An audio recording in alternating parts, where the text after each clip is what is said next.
years ago, the Minnesota wind chill were just seconds away from a trip to the championship game when the Salt Lake Shred delivered an all-time deflection, stunning the hometown fans as Salt Lake prevailed in overtime.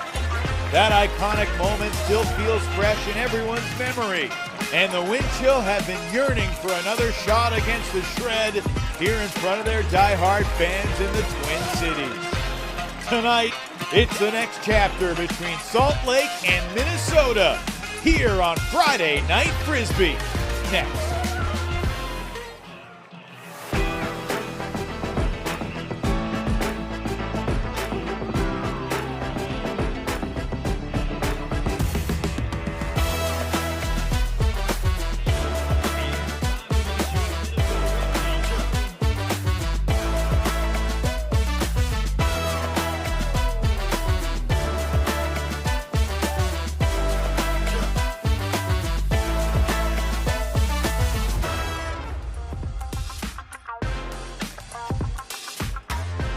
Well, the Twin Cities are typically beautiful, but this, we must admit, is stock footage. Because moments ago, in the last 30 minutes, a summer storm whooshed through the Twin Cities here in St. Paul.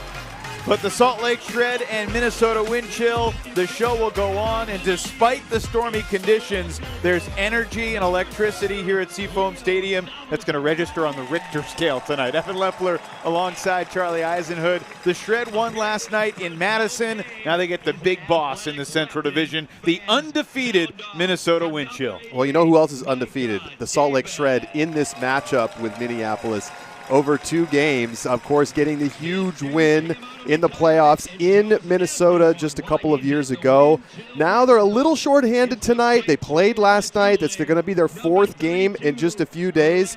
They're going to have a fatigue factor tonight, but I think they're a great matchup for this Minnesota side that's mostly been playing a little bit weaker central competition. Of course, they get the huge win in Oakland last week. We'll see if the Shred can challenge this wind chill team.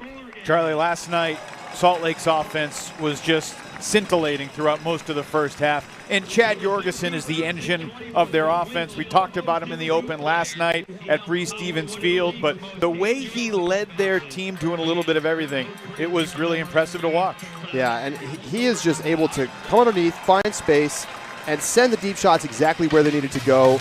Every time they were in a pinch offensively, he seemed to have an answer. He was throwing blades into the end zone. He was hitting the soft spots in the zones. Jorgensen was fantastic last night, and he's been their best player this season, no question about it, averaging a 4.1 plus-minus per game. And Jordan Kerr also had a really nice night. Career-high 47 completions for Kerr, but Jorgensen dialed in. Season-high 6 goals for Matt Russnagel. See how they fare tonight against this Minnesota team that's coming off a sweep of Oakland and Vegas last week. Obviously, the win over the Spiders was the headliner. And in that game, Will Brandt had buzzer beaters at the end of the first quarter, the end of the second quarter, and then he threw the game-winning goal with just a few seconds left in the fourth quarter. Well, he's been one of the stars for this team for years now, but it seems like he's unlocked a new level of his game as he has been able to, take advantage of the downfield opportunities.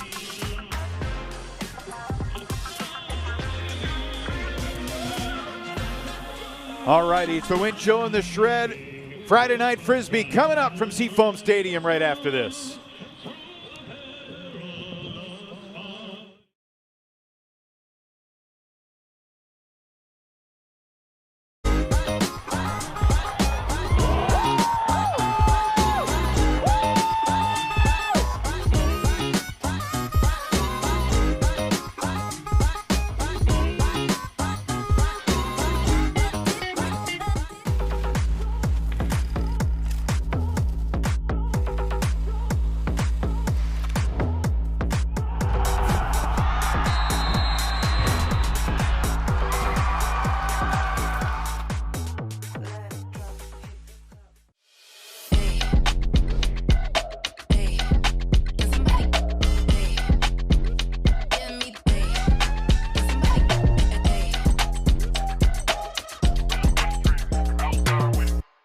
The Ultimate Frisbee Association is proud to partner with Victory. Elevate your game with Victory insoles and recovery footwear at vktry.com. Delta THC Seltzers. No calories, no sugar, no alcohol. Catch life's moments at drinkdelta.com. Two Town Cider House, bringing the best craft cider for everyday celebrations. Find yours at twotownciderhouse.com. And Diskit. Round Net meets Ultimate. Diskit is the must-have portable game for every UFA fan. Get yours at diskitgame.com.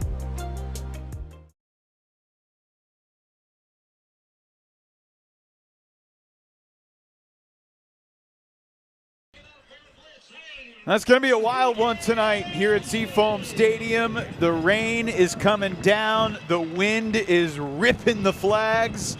It's cool, and these two teams are ready to grind their way through it. Charlie, let's talk about the keys to the game. Feel free to flex these keys if you want to focus on the elements, but they're presented by Victory. What you got, Charlie? Well, what's interesting is that the weather is here for the first maybe 10 minutes of this game, and then it's going to be a lot more calm. No rain coming after this, so once it's over, we will be ready to go with sort of more normal conditions. It is pretty windy down on the field right now, and there's a look at our keys to victory. For Minnesota, don't cheat on defense. We saw last night Madison kept trying to poach the open side space, and they kept getting punished by Salt Lake, which had one of its best offensive games of the season, and they need to run this team into the ground.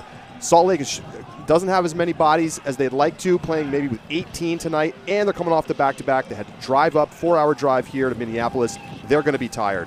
On the other side, Salt Lake coming off maybe their best game of the season. They've got to ride that offensive wave that they got going last night, take that confidence into this one, and just try to hang around. If you can be there in the fourth quarter, you're going to have the confidence of being able to beat this Windshield team. No Joel Clutton tonight, but they're going to remember that moment. Yeah, we were joking before the game. What a moment it would have been if, that they have an open roster spot tonight because Carson Armstrong got hurt yesterday in Madison. What if they activated Joel Clutton? No, he's not on the team this year, but that would probably psych out the Minnesota Windshield a good bit. We'll talk about that play a little bit later on, but this is going to be a fascinating start. We were down on the field about 45 minutes ago, and we were expecting some weather around 6:45 local time, and all of a sudden there was just a big whoosh. It was like someone opened up the wind, and it had to be a 55-mile-per-hour gust. It blew over tents, it damaged some equipment, and hopefully everybody is all right. A-frames were going crazy. It was wild. Yeah, I thought we were going to get a delay. I mean, there's lightning in these storms today, but none of it came that close to the stadium. It looks like we're pretty much in the clear. The rain's going to stop in about 10 minutes, and we're not going to delay this game any longer. So time to get it going, and we'll see who can handle this weather early in this first quarter better. I think Salt Lake is pretty happy to play in these kind of conditions, and obviously the wind chill, it's in the name, Evan. Well, and they won their title on Salt Lake's home turf in the windiest conditions ever 2 years ago. 1 year after that, Joel Clutton tip ended Minnesota's championship dream on their home field. These two teams met in Salt Lake City last year, the first regular season meeting. The Shred won it 22-18. And if you remember, we had a weather delay in the middle of that game too. But we are off. Oscar Brown throws the pull to the sideline, and the wind chill with their offense that has been much improved this season takes the field, and the rain is really coming down hard right now. It's pretty incredible we have this crowd that we do despite these conditions. Leo Savel Fernandez completes his first pass. Brian Vanoka makes the wind chill 2 for 2. Will Brandt was the MVP in the elements 2 years ago. Gordon Larson to Brandt, and there's the former Salt Lake Shred, Nate DeMorgan, in the end zone for Minnesota. And just as we all predicted in these conditions, a clean hold on the opening possession. Hey, it was downwind, Evan. Listen, you said it.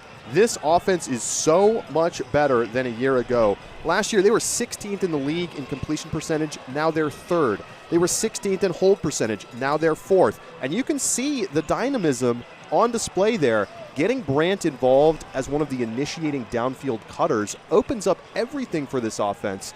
And you see Nate DeMorgan, what an addition he's been, and already making an impact as he makes his debut last week with the team, and expect to see a lot more of him tonight. Nate DeMorgan last year with Salt Lake, played in 6 games in the regular season, 8 goals, 12 assists, mostly played on the D-line though. Minnesota just said, we're going to have you play offense and maybe live with some early chemistry mistakes, but he has fit in beautifully through his first few weeks since College Nationals wrapped up. Ben Ashton back to McKay Jorgensen and his brother Chad, who rips the deep flick. Jordan Kerr going long, and he wins the foot race to the end zone. He beat Blake Crapful. Perhaps with Kerr playing behind the disc so much last night, Charlie, Minnesota didn't expect the deep shot to Jordan on the opening point. Hey, take what the defense gives you. Jordan Kerr sees an opportunity to head deep, and he's been a tremendous receiver at points in his career. And even though he's been more of a backfield staple for the Shred this year, he finds open space, and Chad Jorgensen continues to just deliver the disc to exactly the right spot on the field over and over again. He's been unbelievable. And he's picked his shots so well. Over 80% on his hucks since the beginning of last year. And we're 1 hold apiece going downwind. Minnesota 5 throws, Salt Lake in 7. It's a monsoon right now as Gordon Larson sends it long, and Brian Vinoka is there for the chill. I think both teams are trying to take away the unders and say, yeah, try to throw it deep in these conditions, and the offenses are like, giddy up. No turnovers yet, and some precise deep shots from both teams. And what a revelation Gordon Larson has been in a higher volume throwing role for the Wind Chill. Somehow the pieces have just come together for this Wind Chill offense this year. Many of the same faces that we saw on the O-line last year, but there's just a little bit more of a chemistry, a little bit more of a good fit. They can do some more things, and Larson in power position on that backhand sideline sees the opening and puts it exactly where it needs to go. Charlie, do you have a memory of playing yourself in elements like this? I try to forget, Evan. At least it's not that cold right now. This is a little summer storm. Who's going to blink first? Jordan Kerr initiates and hits Dunabile. Looking long again. Chad Jorgensen going deep. He beats Justin Burnett. It's a shootout. Well, both teams, you said it, they're trying to clamp the unders. They're sitting on these undercuts saying, hey, you want to beat us, go over the top in this wind and this rain. And both teams saying, no problem, we will oblige. What a shot. Dunabile sends it deep, and Jorgensen this time releasing into the deep space.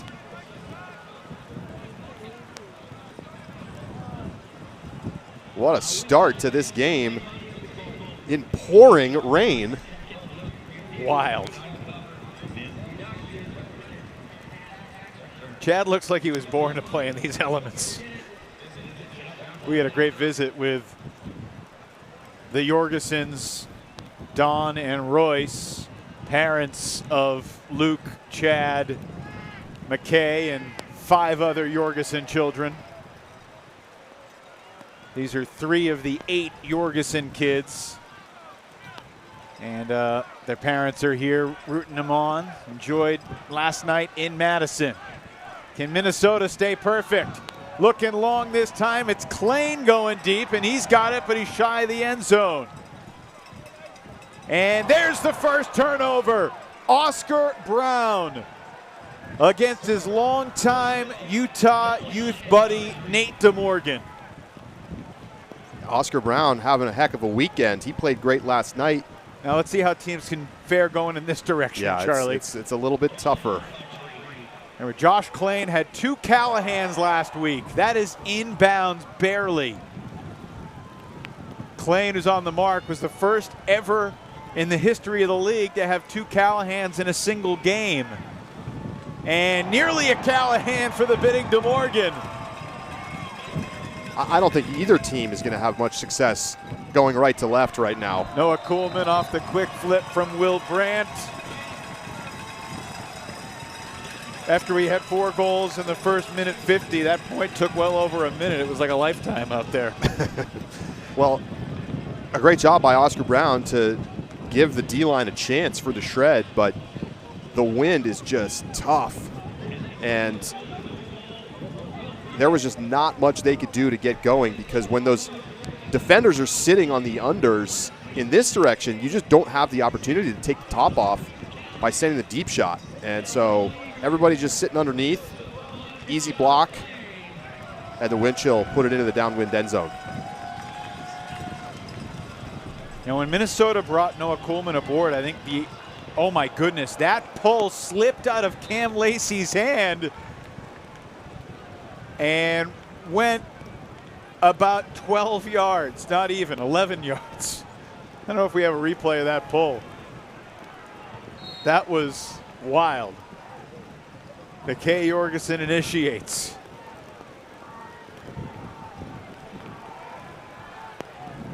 And it's dropped right through Russ Nagel's grasp. Picked up by Paul Krennic, celebrating his birthday tonight. Let's see how the wind chill do going this way. They have obviously much better field position. Cam Lacey after the short pull, catching Salt Lake off guard perhaps. Noah Hansen throws it as far as he can, looking for the game's first break, but it's blocked. Jace Dunabile able to make up the ground. Well, Dunabile just gave up on the deep cut, wasn't worried about it, and you see why. That disc just hung up there as the shred give it right back. Now this point is a little bit more what we were expecting on the first 4 points of the game in these elements. Timeout taken by Ben Feldman, perhaps sensing that the rain might be close to subsiding. It is getting a little bit brighter. You may be able to see it just on your screen as well, that you can see it's not quite as dark, and this could be an important minute breather to get the O-line out there and see what they can do going upwind. Well, because you don't know exactly what the wind is going to look like later in the game. The rain's going to go away, we know that, but will the wind persist? If so, these opportunities going in this right to left direction could be scarce. So a big chance right here. Let's take another look at this sequence. First the pull, just straight slips out of his hand as he goes for the forehand roller. Yeah. And then just some drops. I mean, that's a play that Russ Nagel's making every time last night in the dry conditions. Dunabile there. Dunabile gets it back, but then another drop in the rain, and wind chill take over at midfield. All right, Josh Klein will initiate. Look like a zipper sequence. Kuhlman catches the under. Looking for Vinoka, but it's blocked there by Jean Leroux, and a foul will be called. Wow, tough whistle. There was absolutely contact. Whether it happened before the block or not, we'll take another look. I mean, there's the block, there's the contact. Charlie, what do you think? I mean, I think he gets it a disc first, but he has to go through the offensive player in order to make the play. I think it's a totally reasonable call.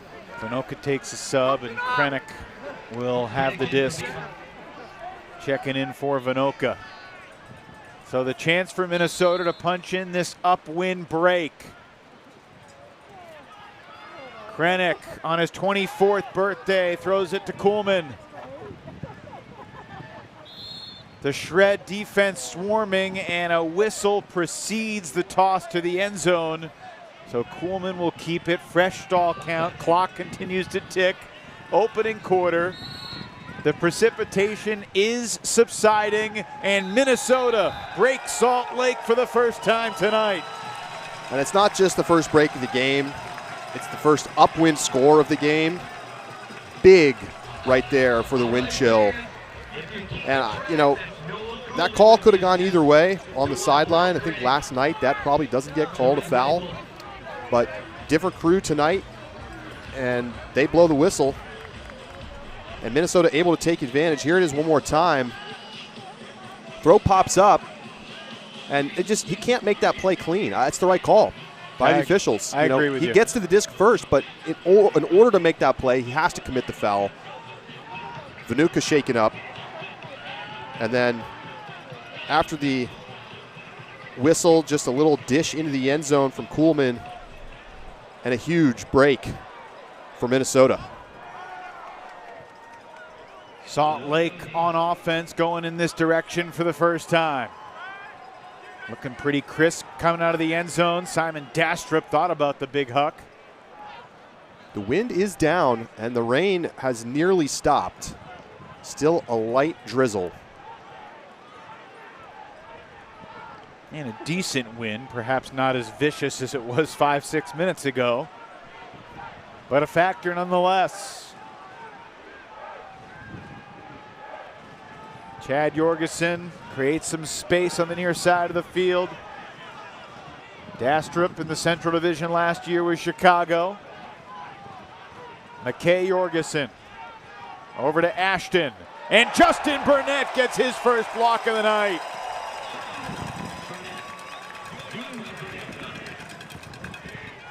Slightly off target throw. Burnett makes them pay. Minnesota's D-line with the wind at its back. Noah Hansen, quarterback in the opportunity. He didn't have anywhere to go, and he finally gets the release to Lacey, who launches long and throws a strike. Cam Lacey with a bullseye, and it's crapful in the end zone. Minnesota leads 5-2. So they complete the upwind, downwind break pair. And Burnett coming through with the kind of blocks that the Madison Radicals weren't able to get last night against this Shred offense. Just a slightly lazy throw on the inside shoulder, and Burnett is right there ready to explode into that lane. An easy block for a defender of his caliber. And then Lacey steps into the forehand and puts it on a dot for Crapful. Better looking throw than the pull, just by a little bit. Yeah, he warmed up the flick grip after that. Well, that first upwind score was so significant.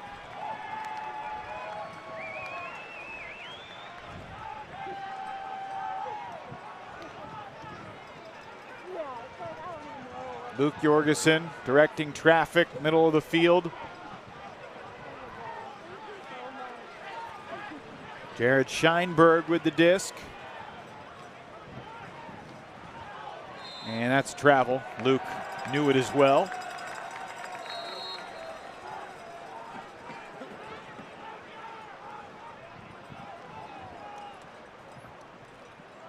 Salt Lake 5-3 through their first 8 games. This is their final road game of the season. They'll be back home for Oakland twice and Seattle once over the next month to finish their regular season slate. They're in excellent playoff position in the West, even though they're currently in 3rd. And that's well done by this O-Prime line. Gene LaRue flips it in for the Salt Lake score. And that stabilizes things just a little bit. Alex Forsberg in the end zone for the Shred. Well, everything's harder tonight for Salt Lake. Every defender is a little bit closer. If you're slightly off with your lines, there's going to be somebody laying out over your shoulder. They managed just to hang on this possession. Great job by LaRue to make the catch on a wet disc and then deliver the assist.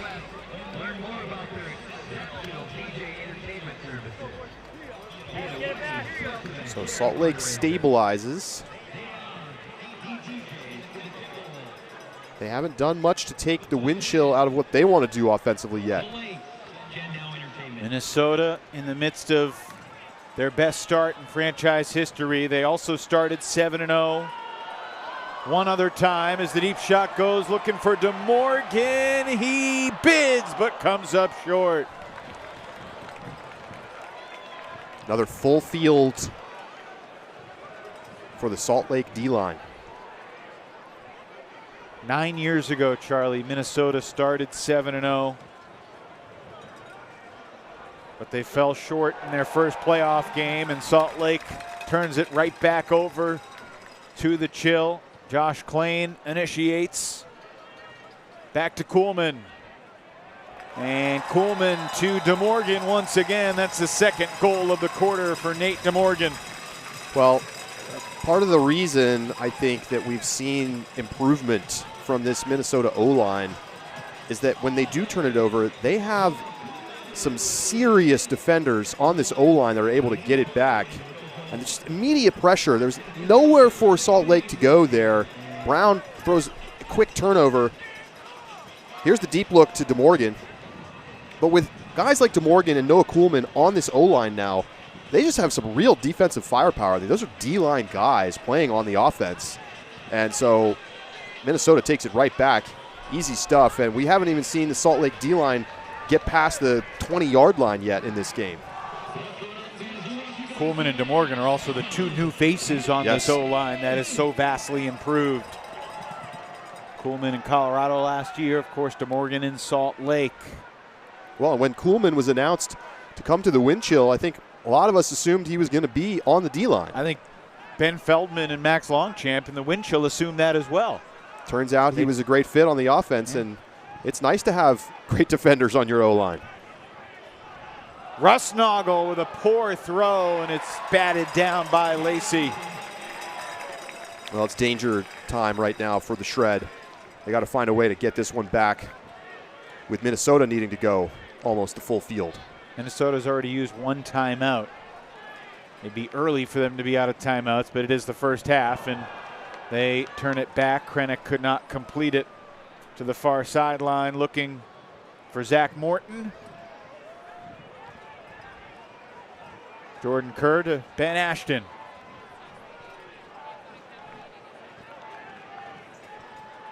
Kerr looking for Dunabile. And Dunabile, a little frustration let out on the pylon.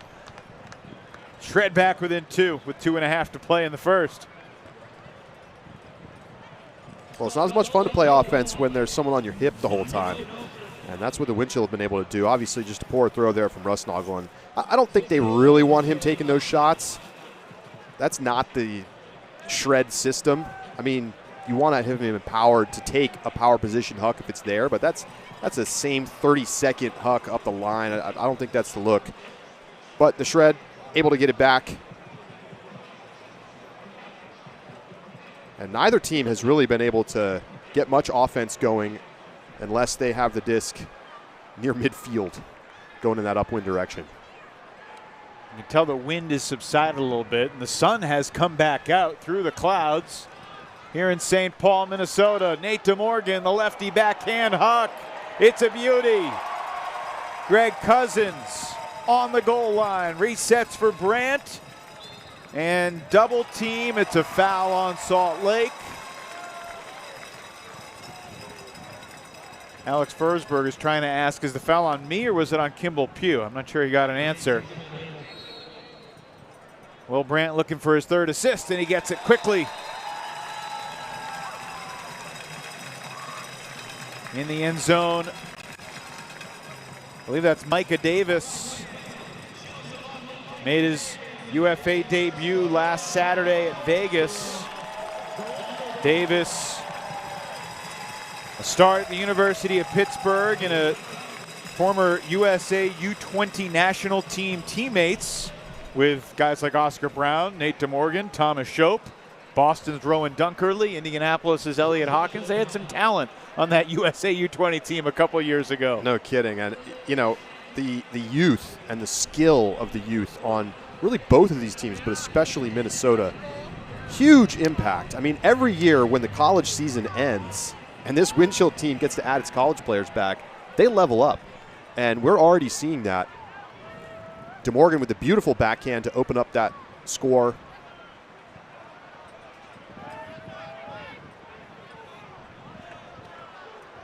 Kerr to McKay Jorgensen and now Rusnagel. 6 goals last night in Madison. And a 23-19 win, a game that really didn't feel that close. Salt Lake was in control much of the night. Chad Jorgensen looking for Dunabile, but it sails OB.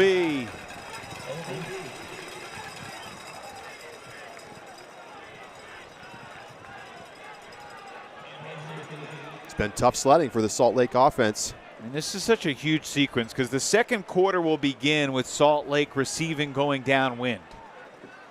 So if Minnesota can keep a 3-score lead, I mean, the Winchell don't even need to score here, but don't tell that to Cam Lacey.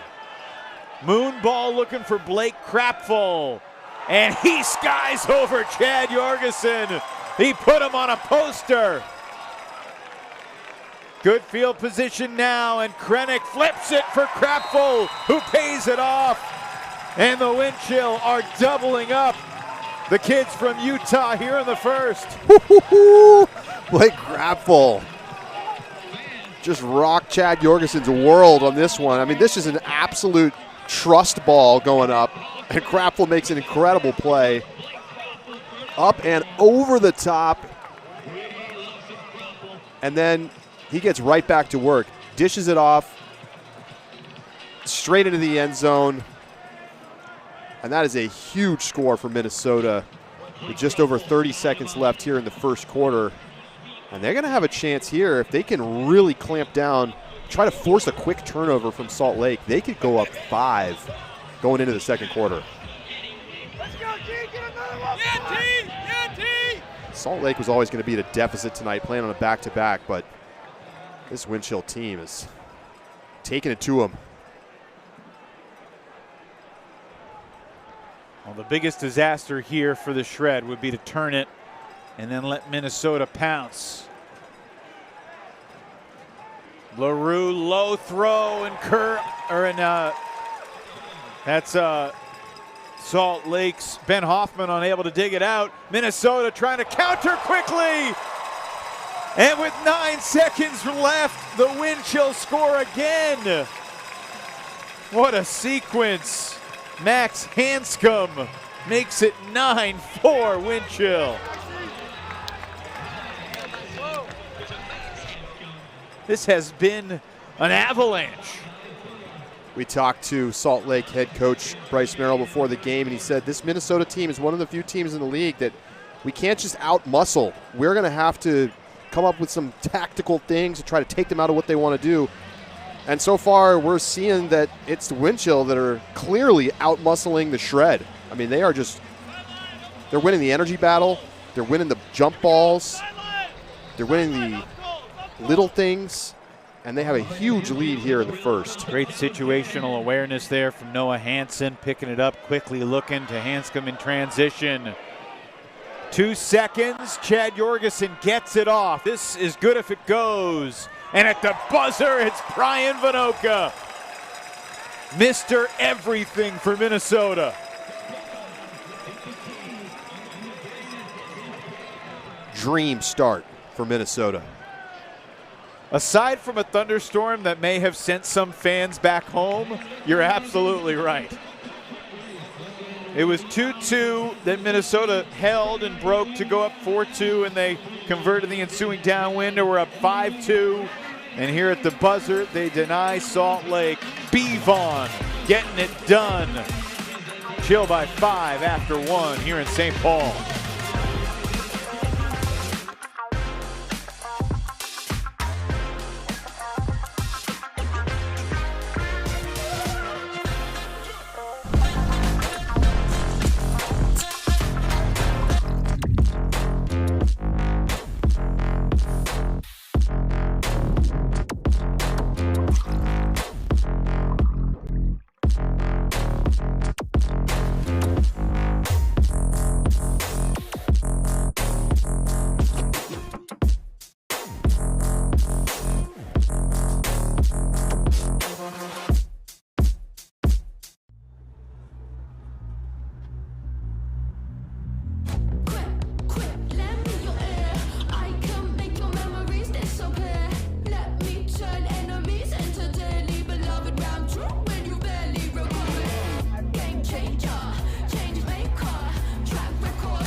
An absolutely awesome atmosphere here in the capital of the North Star State. St. Paul, Minnesota has become an ultimate Frisbee hotbed. They continue to break records with virtually every game they play. And the Minnesota Wind Chill have given their fans a lot to celebrate tonight and all season long, and really all decade long, Charlie, how they've continued to ascend and improve year by year. Yeah, winning a championship in a year where nobody expected it. Nobody. Getting back to the finals last season. When nobody expected. Nobody expected it again, and now they've upgraded their roster to the point where now they're clearly a title favorite. And they go get a win in Oakland last week, and they come out and they shut down this Shred offense in the first quarter, and it's not any one player. This is just great fundamental defense all over the field. They are making the Shred take tough throws. Shred are making mistakes, and they're punishing them quickly in transition. We talked about it 2 years ago when they won in Salt Lake City, how it felt ahead of schedule. All the young guys they had as Chad Jorgensen goes deep, shy of the goal line. I'll have to bring it back to the line. Stahl is counting, and Simon Dastrup is bigger than Justin Burnett. And a quick cut gets the Shred back within 4. But you think about Paul Krennic, he's just 24 years old today. He was 22 and they won it all. Thomas Shope is unavailable today, but he was just 18 when they won it all. And all the Brandt and Larson, they've all continued to improve. Cam Lacey, as we knew they would. They're not even in their primes yet. No. They're coming into their primes. They're adding roster reinforcements. They have some of the most exciting young talent in the league. And they now have an elite offense to pair with what has been an elite defense for years and still is.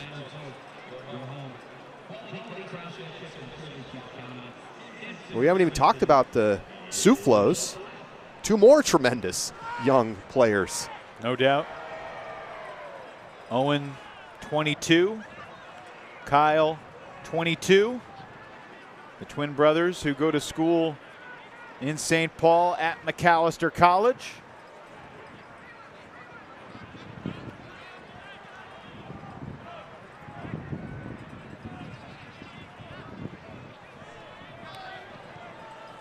True story, Charlie. I own a Macalester College women's ultimate jersey.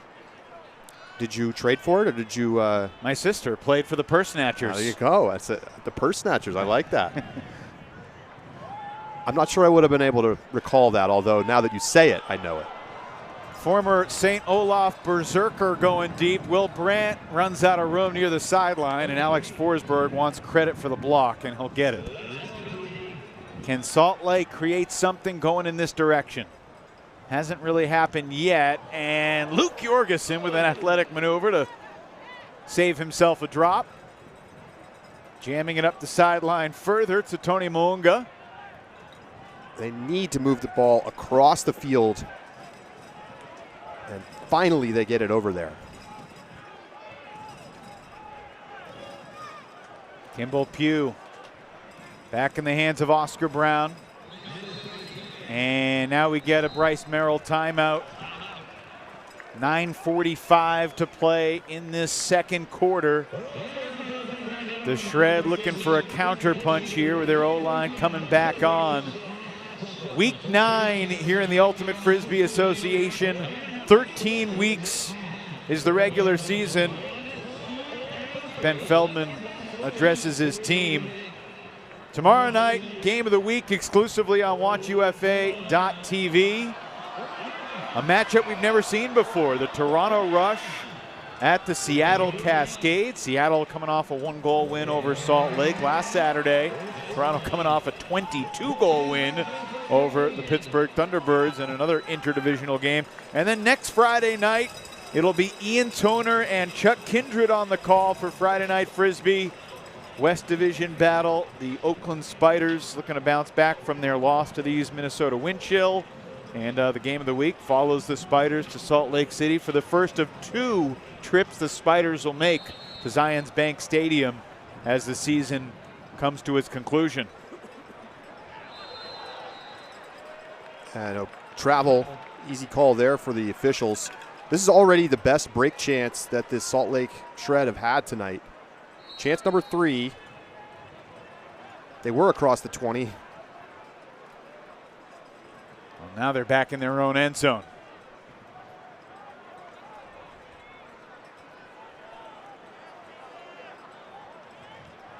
Ben Hoffman. Downfield for Kimball Pugh. Bryce Merrill left their D-line out there, and Pugh gets blocked by Noah Hansen. Interesting choice from Bryce. He added Chad Jorgensen to the line, but everybody else is part of the D-line group that he was going to try to trust to give a breather and see if they could score. Sometimes that throws off a D-line that's taking the field because they're not expecting to cover these matchups. Mm-hmm. But Noah Hansen, he's just so crafty, so clutch. The block he had in the Central Final last year, Charlie, one of the great playoff blocks in UFA history. Yeah. And that is a Minnesota hold, courtesy of Kyle Suflo. It's easy to forget that last season, Minnesota wasn't even supposed to be at championship weekend, let alone in the final. Chicago with the incredible regular season last year, but the wind chill stunned them in that game. And that's just great individual play by Hansen. Just his 3rd block of the season. But he's a guy, the blocks don't always tell the story, the count that is, the way he impacts the game as a handler defender. Yeah, just a great mark. He takes a step back, gets wide, able to break it up at the point of attack. And then in transition again, the wind chill have been running, and that's been one of the themes that they need to do tonight, and they've done that. All right, Charlie, what were you more surprised by? Minnesota winning the championship in Salt Lake City 2 years ago, or Minnesota beating Chicago in the Central Final last year? No, I was definitely more surprised about the championship victory in Salt Lake. It seemed inevitable to me that the DC Breeze were going to win the title that year. They struggled in the windy conditions in the semis. Minnesota jumped out to a lead, and it was a wild game. DC came back. Fun game to rewatch if you like turnovers in particular. I love them, Evan. I'll make sure to get on that. Kerr directing traffic for Salt Lake. McKay Jorgensen back to Oscar Brown playing offense this point. Ashton was a D-liner in each of his first 4 seasons with the Shred, but playing O in 2026. McKay overthrows the swing, looking for Brown. Ben Feldman's got one more timeout to burn. Micah Davis zips it downfield. That's nice movement. Owen Suflo. And here's Hansen. Tristan Vandy Mortel. Here's Zach Morton. It's good looking stuff from this Minnesota D group. Davis in just his 2nd UFA game, his first under these kind of bright lights, and that's a masterful break from the wind chill. Who needs a timeout? Just picture perfect vert offense from the D-line. It's just a mistake, execution mistake. It's just the accumulation of pressure for the Shred. Those were easy throws last night, not tonight against the wind chill. And then they just work the unders, find some soft side space, send in the hammer. Brilliant stuff from the D-line. 3rd member of our broadcast crew weathering the elements, Nikhil Jain. Nikhil, how is it down there? Hi guys, as you can see behind me, the Minnesota crowds came out in mass today. Rain or shine, they are here, and it's nice to be able to say, well, we're into the shine part of this. The weather report says that it should be nice here on out. After the first quarter, I talked with Bryce Merrill and the rest of his crew, and he said his team needs to get more physical on defense. Hopefully the conditions, both on and off the field, will help them to do that. Back to you, Evan and Charlie. Thanks, Nick. Bryce is not going to like that sequence. A drop from Forsberg. And a quick counter, but an incredible layout. What a play.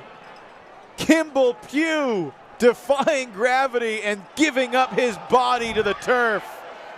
Now Forsberg trying to read it, but it's blocked in the deep space by Lacey.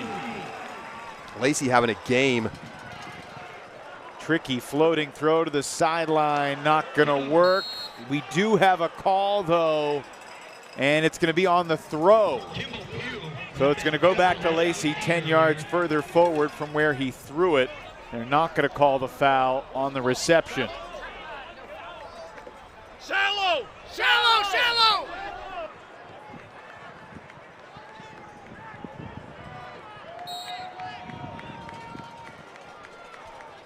That was an incredible showcase of athleticism from Kimball Pugh. And yet it may be all for naught. Forsberg unable to win the deep ball against Cam Lacey, whom he had a few inches on. Justin Burnett looking long into double coverage. And it's Forsberg getting it back as Kyle Suflo goes tumbling to the turf. Probably not the look there for Burnett into the double team. Hoffman back to Luke Jorgensen. It's Ben Hoffman's brother Johnny, who is married to one of the Jorgensen sisters, so he's a brother-in-law to Luke, Chad, and McKay. Perhaps the highlight of last night's broadcast, Charlie, was when Luke Jorgensen subbed on after an injury and we had the 3 Jorgensen Dominator that, of course, Jordan Kerr came back into the backfield for and ended up throwing the goal. Greedy. Jorgensens were okay with that, but they said, no, Jordan is not an honorary Jorgensen, although Mama Jorgensen, Dawn, said they're willing to adopt Jordan if he ever needs a home. They love him, even though he's not a Jorgensen yet. Salt Lake trying to be patient. They haven't scored in this end zone to our left yet so far today. This point is over 2.5 minutes old. Can the Shred punch this in?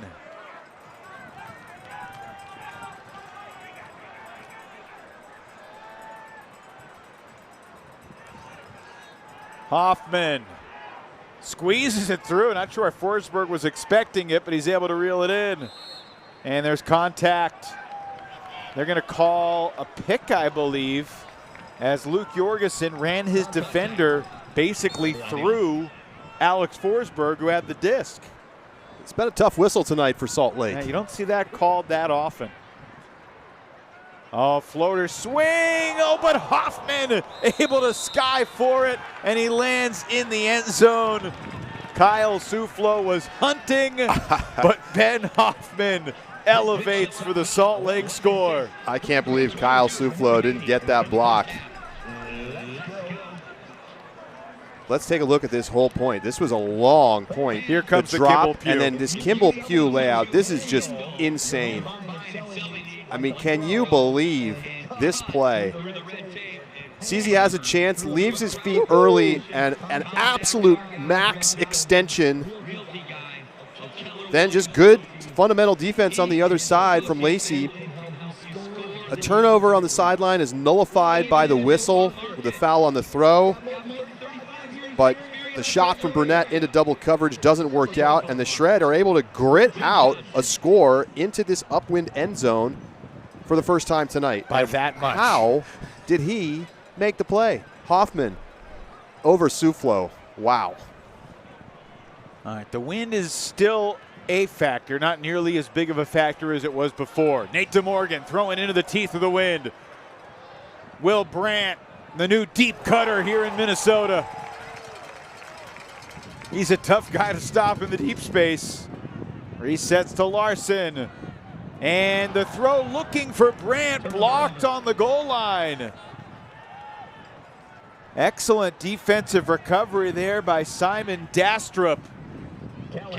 He's one of 3 players in the UFA that's had a block in every single game he's played this season and has played at least 6 games.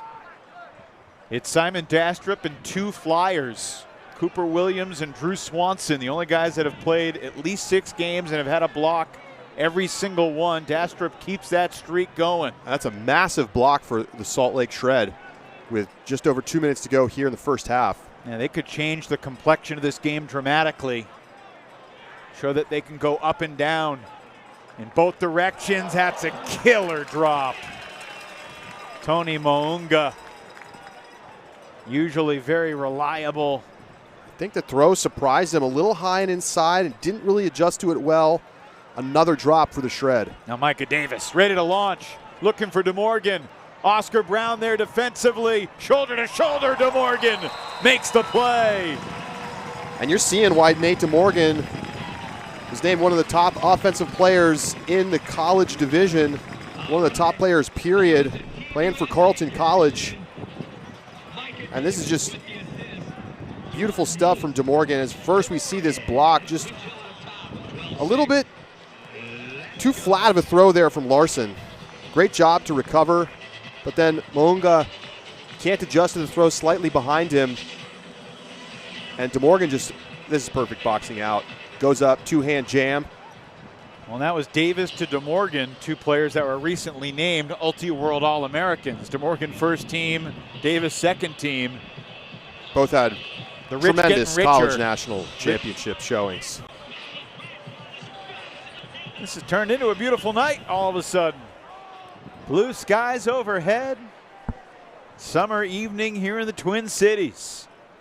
Game we've been excited about all season, Salt Lake and Minnesota. Although they've only played twice, the games have been memorable. Jordan Kerr, backhand looking for Rusnagel, and it looked like Rusnagel blocked it because he was expecting his defender Paul Krennick to block it, and he missed it, but Rusnagel wasn't ready to make the catch. So Salt Lake had it last point with a chance to get back within 4, and now Minnesota a chance to stretch the lead to 7. And Ben Feldman, I think, takes his final timeout of the half with 63 seconds left on the clock. Well, it's just a comprehensive performance from Minnesota here in the first half. Great time for this timeout. Get the O-line out there, set up a plan. Maybe you think about trying to burn some clock here. There's the miss from Rusnagel, just feeling that pressure from Krennick. And that's just been the story all night. The Shred offense have just had somebody right on them. Even if the windshield defenders aren't getting the blocks, they're creating the pressure that is setting up the turnovers. And it certainly doesn't help when the Shred are dropping the disc.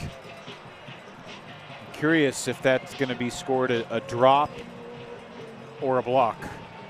But I mean, theoretically, Minnesota's stats keeper could call it right. a block, and Salt Lake stats keeper could call it a drop.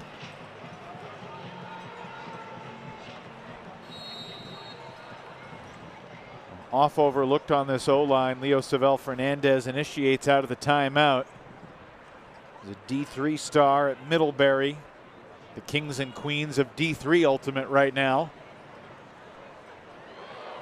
Minnesota is crisp and cruising. Perfect put for Greg Cousins. Noah Kuhlman ready to celebrate, and the wind chill extend the lead to 7. Kuhlman with his 3rd assist already tonight. Just a perfect shot up the sideline. One more time, Krennick just able to make it too tough. And they take the timeout, and then it's just more clean offense on a D point, and just a beautiful throw from Kuhlman. He drops down to make sure that throw stays nice and low, flat along that sideline.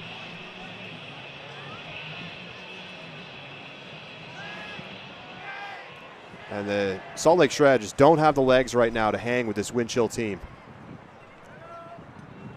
Lacking legs, lacking size, but not lacking layouts. My goodness. Ben Ashton saves possession spectacularly. Salt Lake creates something positive heading into the halftime locker room.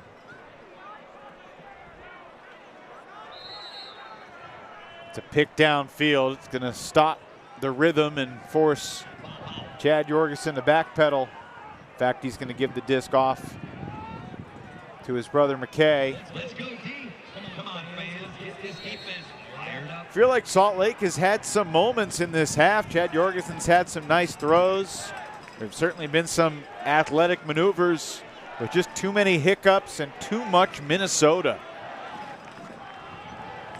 This shot is gonna float forever and somehow almost get caught. Ashton, I didn't think he had a chance at it, Charlie.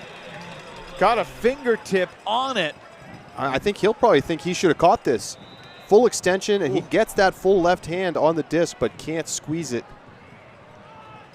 Because he deflected it out of bounds, 6 seconds remain on the clock. The clock stops when the disc goes out of bounds in the final minute. Tristy Vandy Mortel, watch out for that Blackbird mascot. Looks a little suspicious. It's a common loon, Evan. Oh. That's the Minnesota State bird. You should know these things. Beg your pardon. You just don't want to give an easy turnover here. Micah Davis throws it the length of the field. Kerr intercepts at the buzzer, does not have time for a boomerang back the other direction. And the wind chill and their fans will celebrate a very satisfying first couple of quarters tonight. It began in a monsoon. It ends in the Twin Cities sunshine, and the wind chill absolutely rolling on their way to their first 8-0 start in franchise history. Well, and they've looked apart, you know, and you can't call it that they're just beating up on the Central teams. You know, they go out west and beat a dominant, undefeated Oakland team a week ago, and now they are absolutely shredding the shred. I mean, this has been a one-sided contest, and you can just see the quality up and down these lines. It doesn't matter. The O-line, D1, D2, they're putting great players on the field who are able to execute. Can't wait to hear what Bryce Merrill's going to say. He's standing by with Nikhil.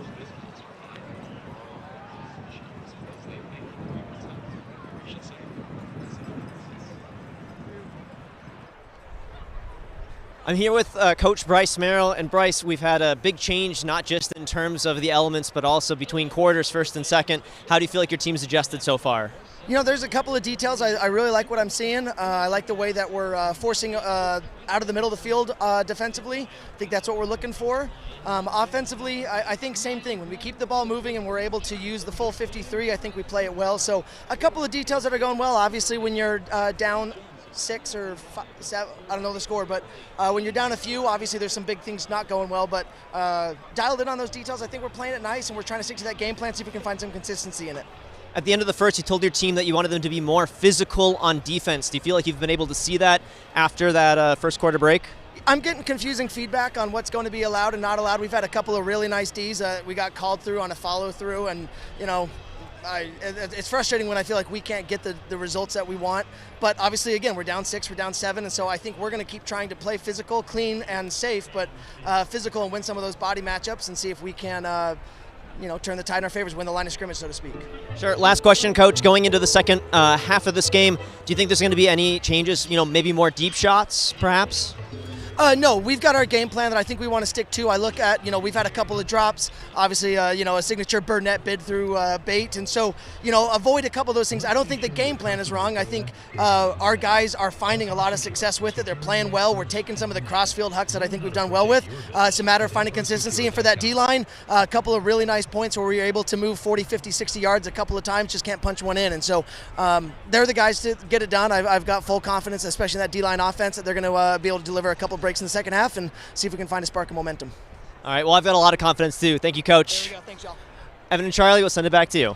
Nick, thanks so much. The always loquacious and informative Bryce Merrill. He tells it like it is. Unfortunately, his team's 0 for 4 on break chances, and his opponent is 6 of 11. 6 breaks for Minnesota. They lead by 7 at the half here on Friday Night Frisbee.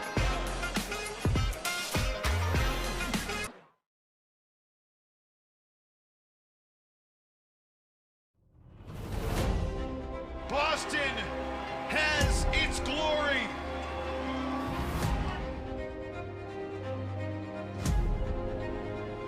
Jeff Babbitt with the size, the speed, the read. Did he throw it the full 80 yards of the field? You cannot kill this Minnesota team. what you're seeing. My hands are on my head up here in the booth. Was there any doubt? Was there any doubt? Holy smoke!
Sees Munoz running. Lays out. Oh my goodness. That's a bucket. Using that upwind to lead his receiver out to space, and that's Mark going full extension. To start the fourth quarter. What a grab by Tyler Mackey. 20 seconds left, and he's looking for it all. It's inbounds. It's a goal. Sam Davies, Tyler Mackey, two rookies connect for the Phoenix break.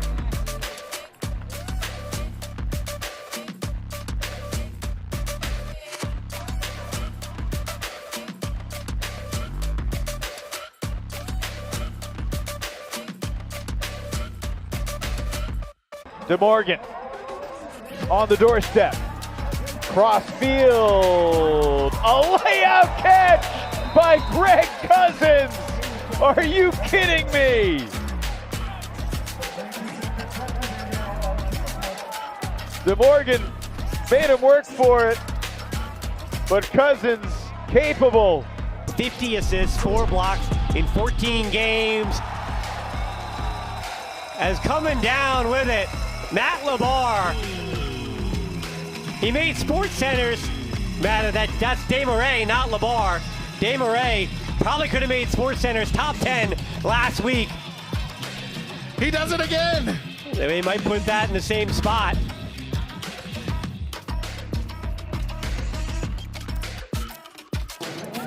Pete Sicardi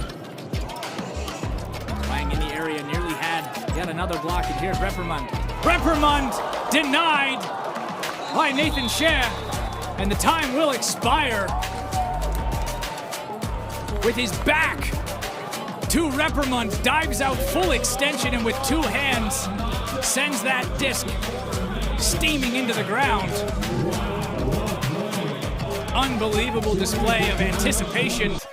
So much easier. San Diego's trying to play defense.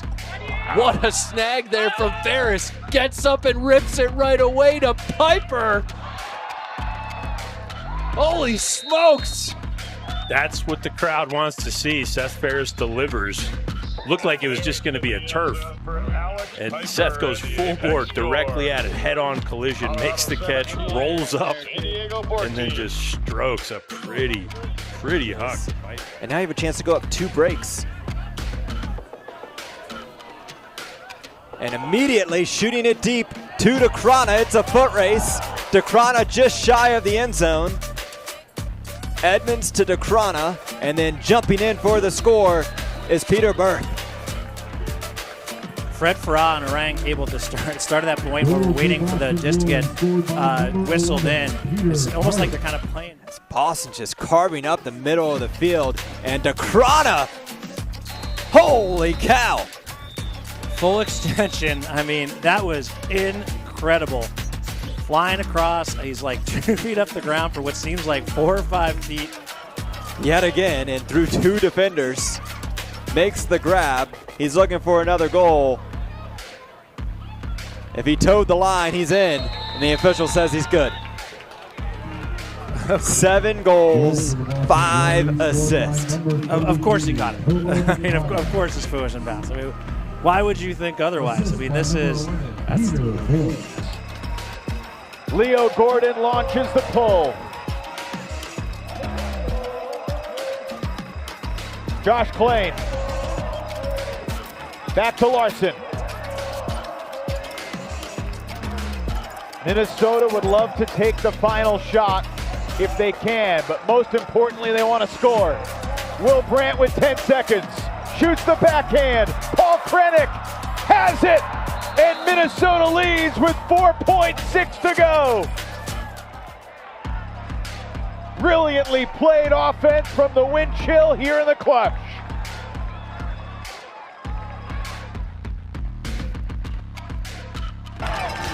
Board, DeCrana, they got 8. Make it 5, 4, 3, 1, to the end zone. Sam Dunas, but no! Caught by Boston. It's Cam Levine. Welcome to the UFA. We're going overtime. No first game jitters anymore for Cam Levine. You're a pro now, buddy. Catching the goal to force OT, and how about Thomas Edmonds giving his team a shot? Chase Rollins. Rollins going deep for Tran. Max Tran's got to run for it. Ew, what a goal by the young Philly kid. Max Tran in the end zone for another score. One of the challenges for Montreal throughout the rest of this game is they have to try to manufacture blocks. So you saw them attempt to manufacture a block underneath. The player left Max Tran. I would advise them not to leave Max Tran for the rest of this game, as Rollins decided to say, Offense moving down the field by hook or by crook. Beidler Shank with the disc. He'll put another one of those flicks down the sideline. Max Tran, what a diving grab, a trailing edge catch as he throws the disc behind him. Incredible goal by the second-year Phoenix player.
Boston has its glory.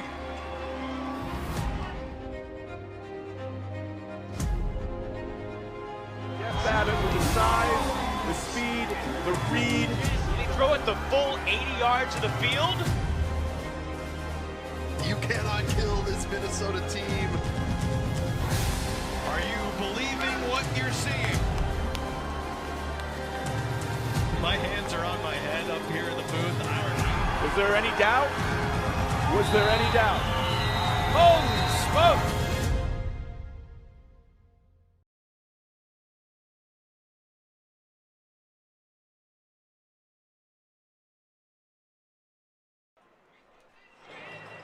It's Minnesota Youth Ultimate Night here at Seafoam Stadium, and just moments ago, hundreds, if not thousands, of young Frisbee players from the Twin Cities out on the field being honored.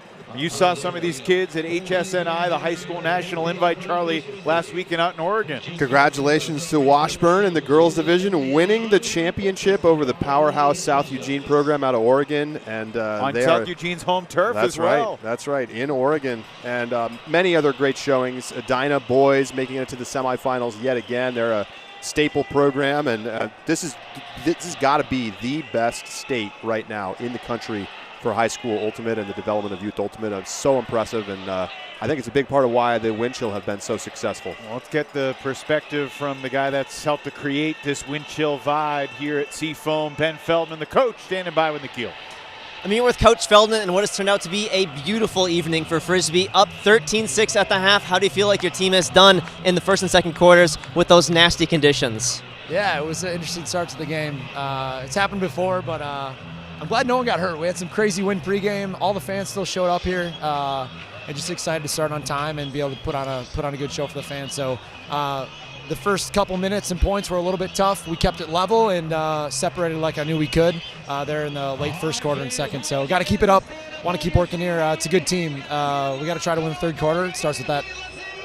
As we've pointed out, today is youth night. If you can still hear me, it's quite loud here. What does it mean to you and the Wind Chill organization to have so many great programs and feeder programs going into the Wind Chill organization? Yeah, it's incredible, and it's why we're so good. I mean, we got a lot of, we were in that photo there catching at the end of the half. Like, we got a lot of people, homegrown from Minnesota Youth Ultimate, and it's only getting better.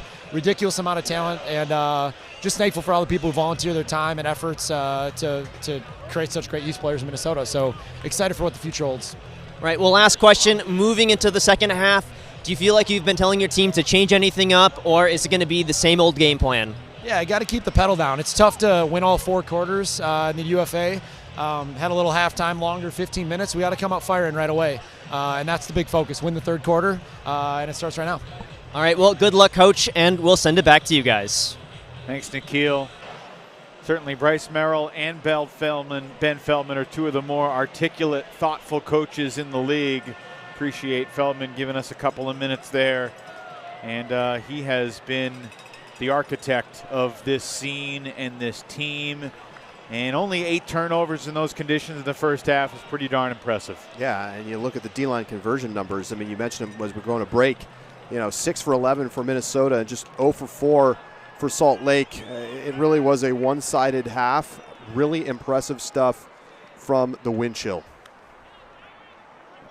What will the third quarter have in store? The conditions are certainly very different from when the first half started. Micah Davis zips it downfield, and Cousins leaves his feet to make the grab right in front of the Shred bench. It's a pick downfield against the Wind Chill O-line. That feels like one of the first whistles tonight that's gone against the Wind Chill.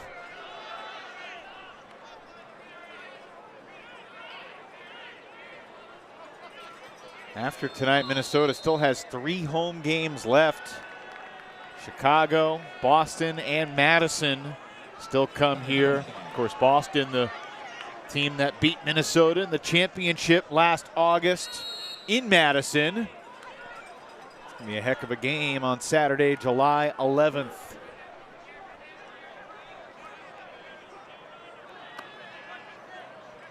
And I think after last week's win against Oakland, you start to think about, can this Wind Chill team run the table? Can they win every game they play? Oh, they got a big game coming up in a couple of weeks against Boston. Righty hammer from DeMorgan, a tad ambitious. Could not connect with Will Brandt. Well, the Shred they've had some chances. They just haven't been able to do anything with it. Great defense from this Wind Chill O-line. Seen a lot of this. Trying to get the swing off, not really be able to find it. Cross field to Tony Moonga. That was an incredible throw. You need the Pythagorean theorem to figure out exactly how many yards it was, but it was ridiculous. And Salt Lake begins the second half with a break. Derek Knighton in the end zone. The Shredder within 6. 2 minutes into the third. Well, that's the kind of start Salt Lake was certainly looking for. First break of the game. And the Wind Chill get pushed back by a couple of whistles. Their offense looked pretty smooth. But DeMorgan maybe gets a little too wide-eyed with the hammer look. And he will turn it over with some deep shots. And for the first time tonight, the Shred are able to put together a full possession And it took a tremendous cross-field throw to open things up, because what they want to do, they look immediately. This is a system team. They look to get that swing off and start the disc moving sideline to sideline. They have not had much of that tonight, and it's really bogged them down, especially on the D-line. But a huge throw to open things up in the first break of the game. They got a long way to go, though. Reed Browning to Derek Knighton to punctuate that last point for Salt Lake.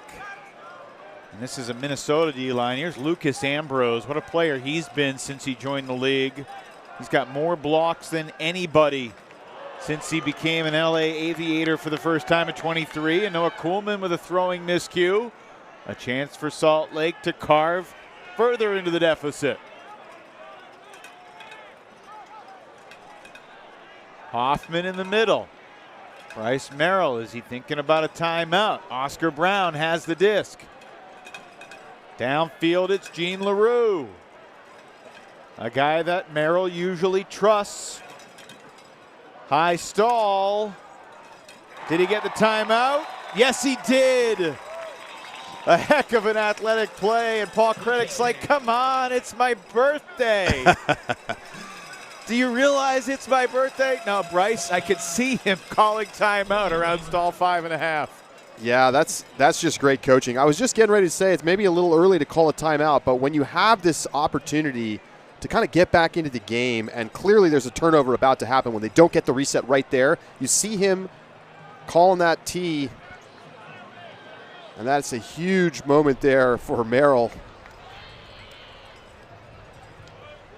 What a player Paul Krennic is evolving into. Today is his 50th game in the UFA at age 24.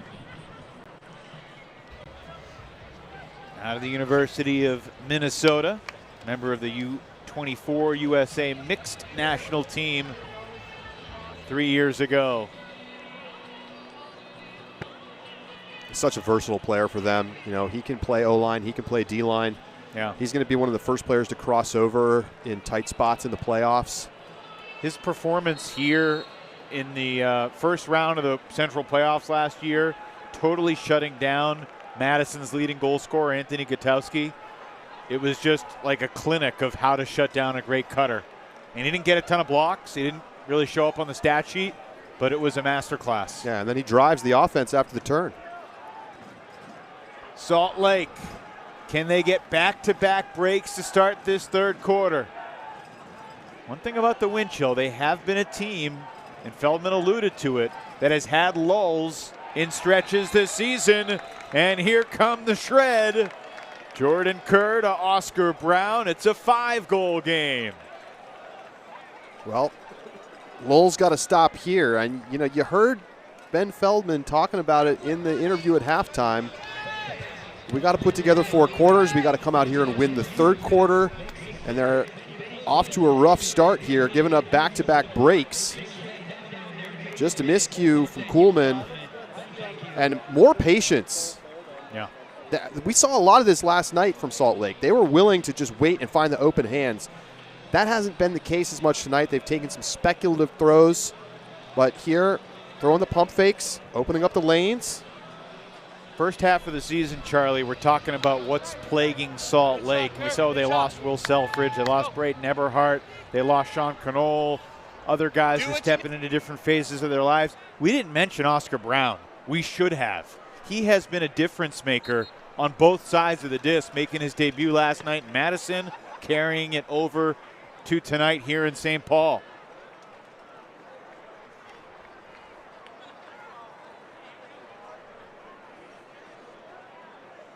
Yeah, he's been getting blocks and delivering on offense. Steady presence in the backfield. Brandt initiates under. Here's DeMorgan. Quickly to Klain. I feel like 10 years ago, that's a huck that goes up from Josh, but he has changed his style, become a much more patient player, which isn't to say he still won't boost it once or twice a night, because he's got some of the biggest hucks in the sport.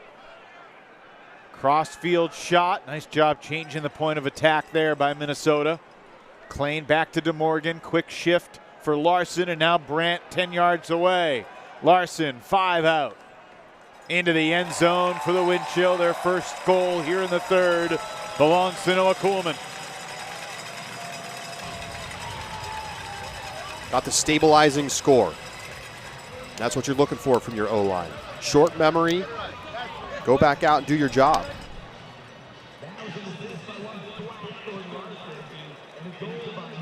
And, you know, last year we watched this wind chill offense at times kind of stand there with the disc and wait for some big cut to happen, maybe take a deep shot. They're just in motion so much more. The disc is moving from player to player much more quickly.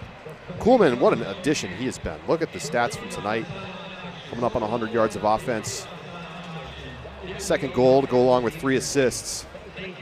He's such a confident player, and he obviously has reason to be. A year ago, he was the only player in the league to have 20 or more goals, assists, and blocks, 20 plus in each category. And he was just the second person this decade to do that in a season. Ben Yacht did it for New York back in 2021. Was that one of Yacht's MVP seasons? It was indeed. Jordan Kerr looking for Dunabile, and he finds him. A tumbling grab in the end zone for Jace Dunabile. Well, it's certainly been much better to start the second half for Salt Lake.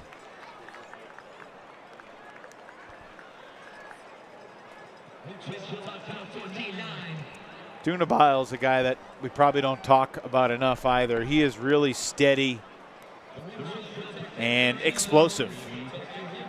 And he makes a lot of difficult plays for the Salt Lake team. And that's a great two-handed low catch. Kerr had to make him make a play. And he got down and made it. And those are the kinds of catches that weren't really there in the first half for the Shred.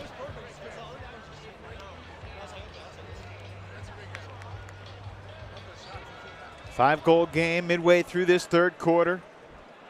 Salt Lake starting the quarter with back-to-back breaks after they did not register a single break in the first half.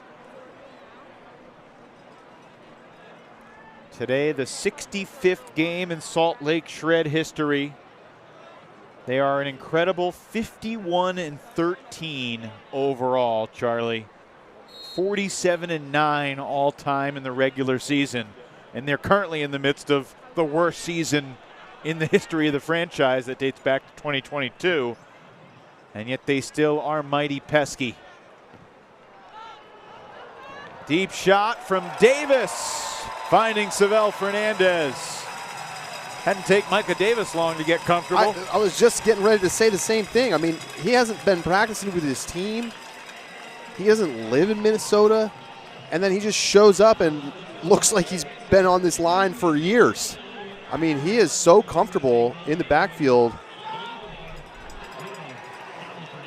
One of the star players for the University of Pittsburgh. Helped them make a pretty nice run at college nationals and just sees the opening and fires the forehand into the end zone for Savell Fernandez. Sneaky little release from the backfield for Savell Fernandez. Michael will stay on the field to pull right here. Played 20 points in his debut at Vegas last Saturday. 1 goal, 2 assists, 1 block. Played 5 0 points, 15 D points. You see Ben Feldman put him out there on multiple lines. One thing Minnesota has done this year, Charlie, is put a few more bodies on their O-line. He says in the past they've had guys that have played every O point. He says they're trying to get away from that, to give players a rest. Even if they don't want one, thinks it pays off down the road. And if you got guys you trust that you can throw out there, they also got guys that can swing both ways, like Vinoka can play D and Kuhlman can play D, and we're seeing it from Davis as well. Good to be versatile. Rusnago was a D-liner for a long time.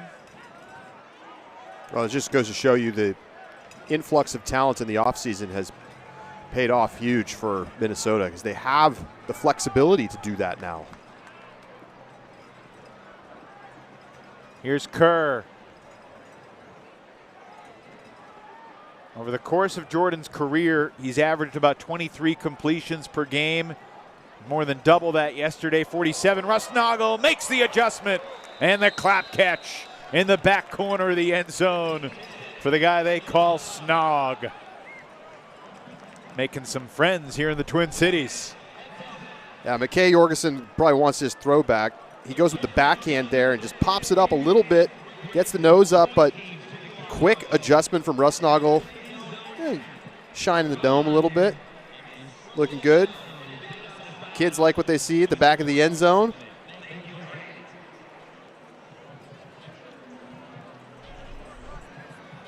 And what a crowd tonight here in St. Paul. Braving the conditions. I mean, it was pretty gnarly at the start of this game, and you wouldn't know it now that we're into the second half. It's an absolutely beautiful evening. But the fans were ready. They had their rain jackets, umbrellas, hunkered down, and now they're locked in. So the former U.S. Marine Matt Rusnagel gets the goal to bring Salt Lake back within 5. Latter stages here in the third. There's still a light breeze, but not nearly the contemptuous wind that we saw in the opening minutes. If you joined us late, there was a monsoon. We were surprised this game started on time. I posted on Instagram about 6:45 Central, thinking there was no way we were going to start on time, and then we got word we're still going for the 7:08 first pull. Klain looking for Zavel Fernandez, and he mistimed his jump, and it's caught by a fan out the back. Look out, folks. Did Zavel Fernandez have a chance at that if it's not caught to toe the line? I don't know. That was going to be close. That's a TMF on the Minnesota fans. Team misconduct foul for sideline infringement. But it works out for Salt Lake, and they got a chance to try to get their third break of the quarter and get within 4. Bryce Merrill standing right by the referee. Doesn't want to burn his last time out unless he has to. Forsberg launching. Incomplete. Just didn't quite get the right angle on the throw. Needed a little more float.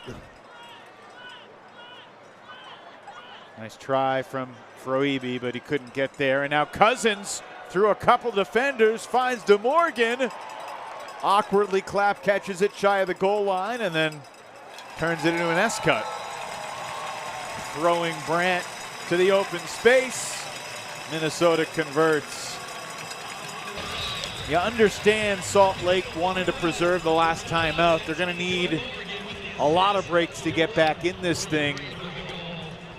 I think it's the right decision to keep it in the pocket there. I mean, they got a good look. They just slightly missed the throw. Let's see again here. So Zavel Fernandez just misses it, and he's going to the back of the end zone. Everybody in Minnesota can catch. You know, you get escorted out of a Yankees game if you do that. But I don't know. I don't think he's going to get there. Ultimately, the Huck going the other way, just a bit too far. And DeMorgan gets open deep and then has an easy dish to Brandt for his first goal of the game to go along with 3 assists.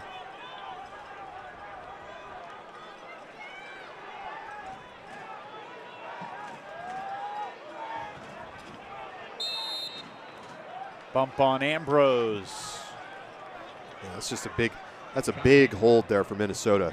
If the Shred get that break, they're back within 4 with a lot of time left in the game, and Shred receives to start the fourth. Yeah, starts to feel like the outcome is in question. Yeah, it feels like, Salt Lake's going to have a chance. They're going to have to kind of double up scores at the end of the third, at the start of the fourth.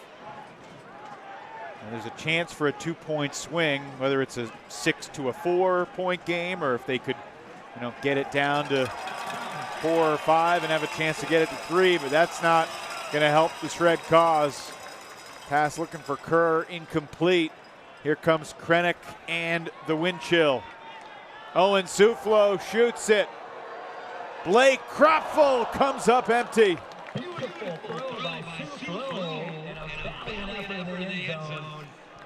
Take another look. He gets a hand on it, just can't squeeze it. I wonder if there's a little moisture on the disc still after the rain earlier. Snoggle the sliding snag. Little over a minute to play in this third quarter. Dunabile going deep. Kay Jorgensen catches the shorty. Lefty backhand. That was crafty, and Cam Lacey got a piece of the disc, but also a piece of Chad Jorgensen. And it will be called interference. I think Lacey's trying to talk Chad into an integrity. Well, you know, we saw a similar play early in the game where there was a block that was clean initially, but it required contact through the body to make the play. And I think that's exactly the same situation, and it's called the same way by the officials. The Gene LaRue play on Vinoka in the first quarter. Kerr with a fastball right in the strike zone of Simon Dastrup. Back to a 5-point game, 54 seconds remaining in the third. Well, 7-goal game at halftime. Shred come out, open up with back-to-back breaks. We've been even since then. Shred having another break chance. There's the turnover. Just a miss on the throw to Kerr. Krapfel almost coming up with the break to open up what would have been a 7-goal lead. Here's the foul. Lacey laying out. And you know what? Now that I see it again, I don't like the call. I mean, there's a little contact there, but they're both diving in the same direction. I don't really think Lacey is creating contact that much in that case. You know, it's a borderline one, but I think that should have been a clean block for the Windshield. But the refs blow the whistle, and the Shred convert. Final minute in the third. Davis throws it to Kuhlman. Davis gets free on LaRue in the backfield. Plenty of time here for Minnesota. Obviously, this team has been excellent in late quarter situations. Saw it last week. They took over the disc with 26 seconds left and scored with 4.6 remaining to break the tie out in Oakland. The way DeMorgan changes hands is just bamboozling. That's a blade that's not going to hang up long enough. Now, does this stay in bounds? No, it rolls out. The clock should stop. And it does. 6 seconds. Restarts. Launching it as far as they can, but the throw will come up short. It's caught, but well shy of the end zone. But look, Salt Lake gets the final goal of the quarter, and they'll be on offense to start the fourth, trying to keep things interesting here in the Twin Cities. Taking an aggressive shot, maybe not the look there with that much time left on the clock. Salt Lake can't get the break going the other way, but not giving up the score is pretty big as they are going to get the disc to start the fourth. Chance to make it a 4-goal game. Can they claw back? They've done it before.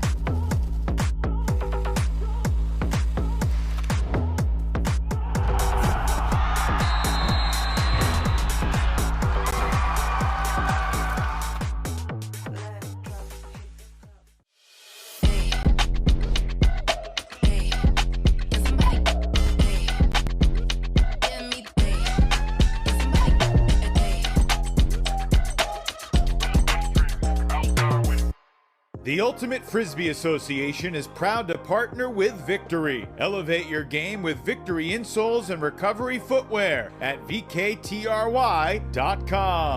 Delta THC Seltzers. No calories, no sugar, no alcohol. Catch life's moments at DrinkDelta.com.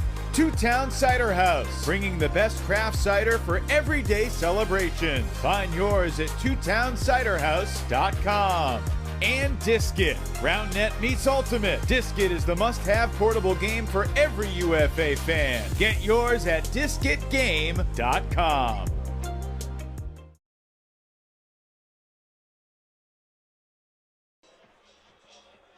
3 down, 1 to play in front of another unbelievable crowd here at Minnesota's Seafoam Stadium. Can't miss games tomorrow night. Game of the week exclusively on WatchUFA.tv. The Toronto Rush at the Seattle Cascades in an interdivisional matchup that's important for both those teams. Next Friday night, it's Oakland and Colorado on Friday Night Frisbee. Ian Toner and Chuck Kindred will have the call from Marv K Stadium in Golden. And then the game of the week next Saturday night. Follow the Spiders to Zions Bank Stadium in Salt Lake City, where Oakland has never won before. See if the Shred can keep that home winning streak against Oakland. Of course, Oakland had never beaten Salt Lake before until earlier this year on May 2nd.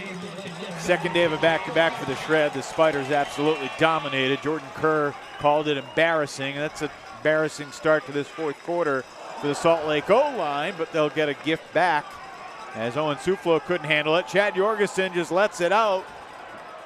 Prayer won't be answered. Looking for Dunabai on the deep space. Cam Lacey was right with him.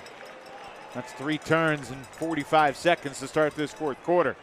You know, big picture, if Salt Lake ends up losing this game to Minnesota, I think they'll be happy going 1-1 on the weekend, putting themselves in a pretty good position to make a Callahan in the end zone just like that. My goodness. Ben Ashton reads the play beautifully and comes up with a Callahan to bring Salt Lake within 4. Hey, that's an energy play. I mean, it's just a hold, but that's the kind of thing that can ignite your team into the push that you need here. You've got to go out there and get 5 breaks in this fourth quarter. It's a lot to ask against a team as good as the Wind Chill. But just a straight up takeaway. And I don't know, thrower just didn't see Ashton coming into that lane. I didn't even have to lay out. See it again, and just he comes around from behind and just sneaks in front of Krennic. And Ashton coming up with the Callahold. And just for perspective, this is Ashton's 52nd career game. That's his first career Callahan. Just the 6th Callahan in Shred history. Today, 65 games have been played in the Salt Lake franchise annals. So those Callahans don't happen very often. We're seeing them frequently in big games. Josh Klain is making a habit of getting 2 a night. At least against Vegas. Yeah, we'll see if we can call it a habit at the conclusion of this one. Against Vegas, it's a habit. There's Brandt, tough catch. Sloppy possession here. This will get very interesting. And there's a contact call. Brandt was expecting the whistle, and it arrived. Take an extra couple of yards. No, defender keeping him honest. Davis swings it. There's collision downfield. It's a foul. Not sure who they're calling it on. Good spirit there between Derek Knighton and Leo Savell Fernandez. Or Greg Cousins, excuse me. So they are going to call the foul against Minnesota. That'll send Davis back 10 yards. Davis shoots it near the sideline. Poach defender coming, but not quickly enough. Gordon Larson rips it down in front of these rabid Wind Chill fans. Micah Davis. Have a game. There were 15 fans ready to lay out for that disc if Gordon Larson did make the play. Yeah, you better make the play in bounds because as soon as it crosses the back line, it's fair game. But Micah Davis showing off the forehand again. Perfect spot for this one. 3rd assist of the night. He's got 240 yards of throwing, over 300 yards of offense, no turnovers. What a game for the University of Pittsburgh product. First home game with the Wind Chill. First time ever playing in an atmosphere like this in the UFA. Talking about Davis, Larson has done this many a times. All right, Salt Lake down 5 again. Under 10 minutes to play. How much do the Shred have left in the tank on the second night of a back-to-back? 4-goal win in Madison yesterday. Trailed by as many as 7 here in Minnesota tonight.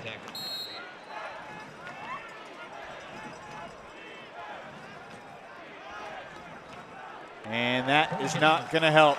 McKay Jorgensen throws it away, looking for Rusnagel. They were not on the same page. Quick timeout taken by Ben Feldman with 8:50 to go. Tough game for McKay Jorgensen tonight. 3rd turnover for him. Ultimately, Salt Lake has been fighting back in this game. Well, they might need some heroics. Unfortunately, they don't have Joel Clutton walking through that door, but 3 years ago at championship weekend, Clutton delivered a play for the ages. TCO Stadium, Shred down 1. It was an honor to be on the call for this moment with Brian Jones and Charlie Eisenhood. And Charlie, this is a play we will never, ever forget. I mean, absolute, just got to send it to the end zone and hope something happens, and did it ever. Joel Clutton goes up over everybody and tips it into the end zone to send the game to overtime. And the Shred would go on to win in overtime. Of course, overtime didn't start well for Salt Lake. They get broken just over a minute and a half in, and then they turn it over again. The wind chill had the disc up by 1, could not hang on. Costly turnover by Tristan Vandy Mortel in their own end zone, and Salt Lake prevailed by 1 in one of the crazy games in championship weekend history.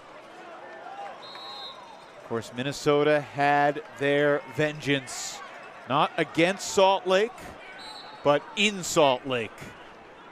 They certainly did.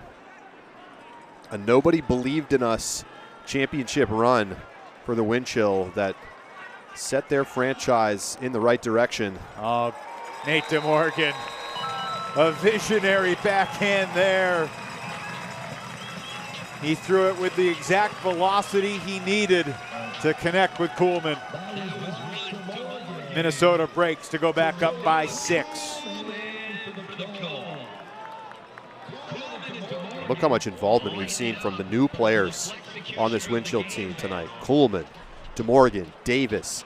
Their fingerprints have been everywhere, and obviously good games from Gordon Larson, Will Brandt, some big plays from some of the veterans like Bevon. But it's this youth movement that has really been powering this Minnesota team to new highs this year and upgrading their lines and their offense.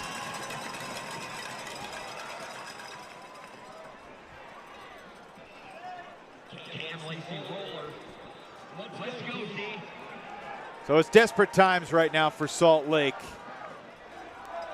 Obviously, they want to keep playing good Frisbee, but they know that they cannot dilly-dally. And that throw finds the turf. It's a turnover from Kerr, eluding Ashton on the layout, but an errant reset. Minnesota gives it right back. Kerr picks up. He'd be wise to take a shot here. He'll find the open hands underneath. Dastrup gives it right back. These are the moments where you see who's got the conditioning, who's got the legs late in a doubleheader weekend on the road. You're down a bunch. And Minnesota playing good defense just to take some time away. End zone, that'll work. As Dunabile makes the catch, shows signs of frustrations in the process. 5-goal game, 7:12 to play. Great throw and a great cut there from Dunabile to show that space and then go up and make a two-handed catch under pressure. And look, Salt Lake's been fighting. They've been fighting, and this was going to be a tough game for them to win. And, you know, they come away this weekend, if they do lose this game, 1-1, you know, you're probably happy with that overall. They're probably going to make the playoffs. But they wanted to come out and prove that they could hang with one of the top teams in the league, because their last chance at that against Oakland did not go well. And I'm not sure that I would say this has gone well either. Obviously, they got a couple breaks back in the third quarter. They've kept it respectable. They've kind of played level with Minnesota after going down huge in the first quarter. But you can't go down huge like that. It's not going to be an option. You're not going to be able to count on having a big comeback against the Oakland Spiders in the postseason. Super dump to Kuhlman, who juggles it in his own end zone. Kuhlman's receiving yards total just getting crushed by that big reset. Not that he cares one bit. Klein looking downfield. High stall situation. He gets rid of it, finding Kuhlman. Here's DeMorgan, leaving his feet to keep it alive in front of his old teammates near the Salt Lake sideline. Klein, rising backhand. Greg Cousins in the end zone. What a beautiful air bounce backhand from Klein up the line. Just pops it out into space and just leaves it on a platter. Defense no chance. And for Klein to be able to make a throw or two like that a game and not have to do everything for this offense, it changes what this team can be. Gorgeous throw from Klein to Cousins. Let me take you back in the Ultimate Frisbee time machine. 2017, the last time Minnesota started 7-0. That season, Josh Klein had 63 assists. Greg Cousins had 62 goals. He was third in the UFA that year behind Jordan Huston and Mike Pardo. And then Cousins retired. He stepped away. And he didn't return until 7 years later in 2024, where he's become a really valuable veteran role player for this Minnesota team. But, you know, a decade ago, Klein to Cousins was the connection here in the Twin Cities. Yeah, and still big contributors on this team a decade later. Big bid from Burnett, comes up empty. Nice job by Hansen trying to set a mark. Man, he was guarding Dastrup, was not really involved in the play. It's part of the instincts that I love to see from Hansen. Although now he's got to play catch up on Dastrup, who throws the assist to McKay Jorgensen. Late signal, but he is in. And just 42 seconds. Salt Lake scores relatively quick, but time is not the Shred's friend right now, with 5:35 to go and still a 5-goal deficit for Salt Lake. Well, you know, let's go back to the first quarter. We're playing in the wind and the rain. Both teams get some early holds, but then we see Minnesota get the upwinder, they get the downwinder, and all of a sudden we're at the end of the first quarter. A terrible late turnover sequence from the Shred leads to another break, and it's 9-4 wind chill. They're up 5. Well, fast forward to 5.5 to go in the fourth. It's still a 5-goal deficit. It really was the disaster start that put the Shred in the spot that they're in right now.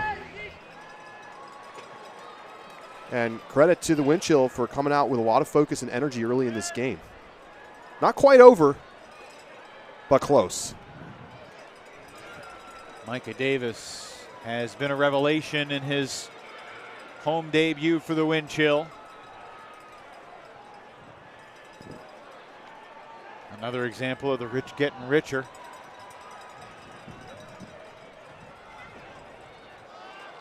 And I can't wait, maybe 5 years from now, to like get an HD photo of that halftime scene and how many of those players are going to be wearing wind chill. We're going to have to do some real spot shadows to find them.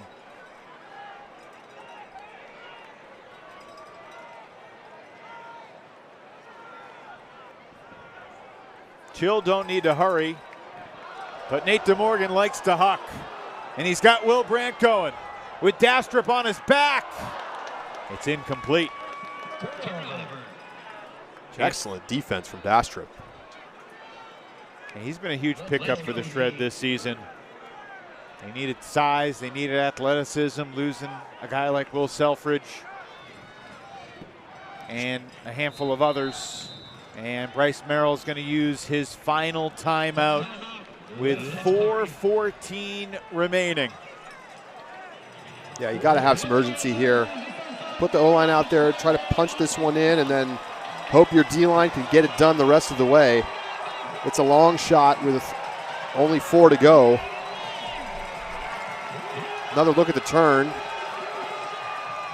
DeMorgan just throws up a jump ball, hangs it, and Dastrup just wins the aerial battle against Brandt, who kind of mistimed his jump. Crowd having a blast out here at the Windshield game, and who wouldn't? They got the beer garden, they got the T-shirt toss, they're doing it all. So you started ultiworld.com in 2012, the Yes. same year the UFA, then the American Ultimate Disc League got underway. Did you think that something like this was possible back then? Well, we saw glimpses in Madison, we saw glimpses in Montreal, but it took a long time to get to the point where you'd even see a full set of stands in a high school stadium. And to see what the Windchill have done, as they probably are going to set another attendance record tonight, despite a thunderstorm coming through right before the start of the game, it's unbelievable. Really is incredibly special. And the Windchill are just getting started. They're going for their second championship in 3 years. They're trying to get back to championship weekend for the 4th straight year. The Windchill are the only team in the league that has been to 3 championship weekends in the last 3 seasons. Salt Lake's been there 2 out of the 3. They missed the one in their own backyard, and Minnesota went and won.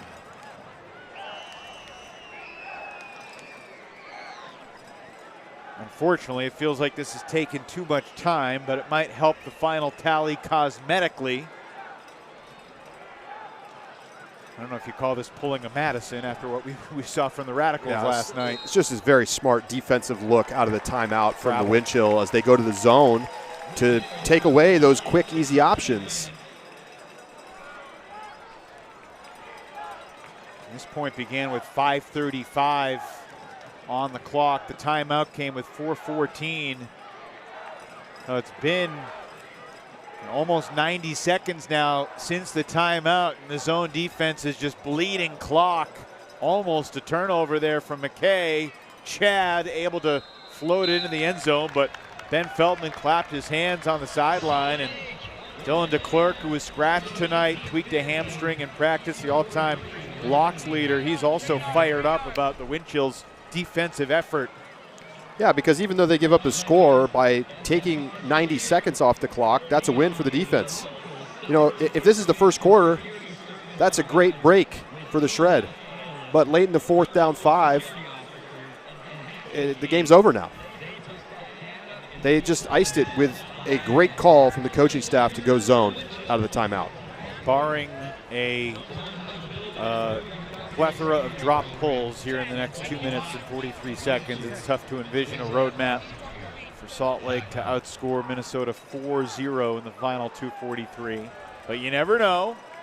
Salt Lake has officially now outplayed Minnesota, or at least outscored them, in the 2nd, 3rd, and 4th quarters combined.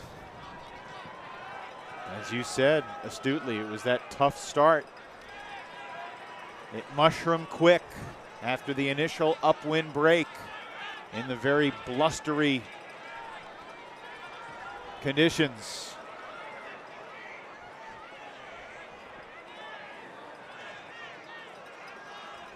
When I said in the open that I thought tonight's game would register on the Richter scale, I mean, when the wind chill came out of the tunnel tonight in pouring rain, all the fans were slamming their feet on these metal bleachers.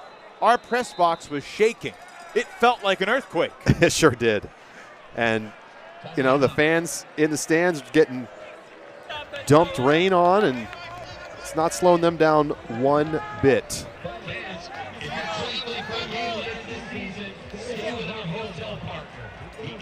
Minnesota takes its final timeout. Hopefully we can go back, for those of you that joined us late, and show you exactly what it was like in the first quarter when Minnesota seized control in these stormy conditions, to say the least. Yeah, early hold. Salt Lake was hitting early as well.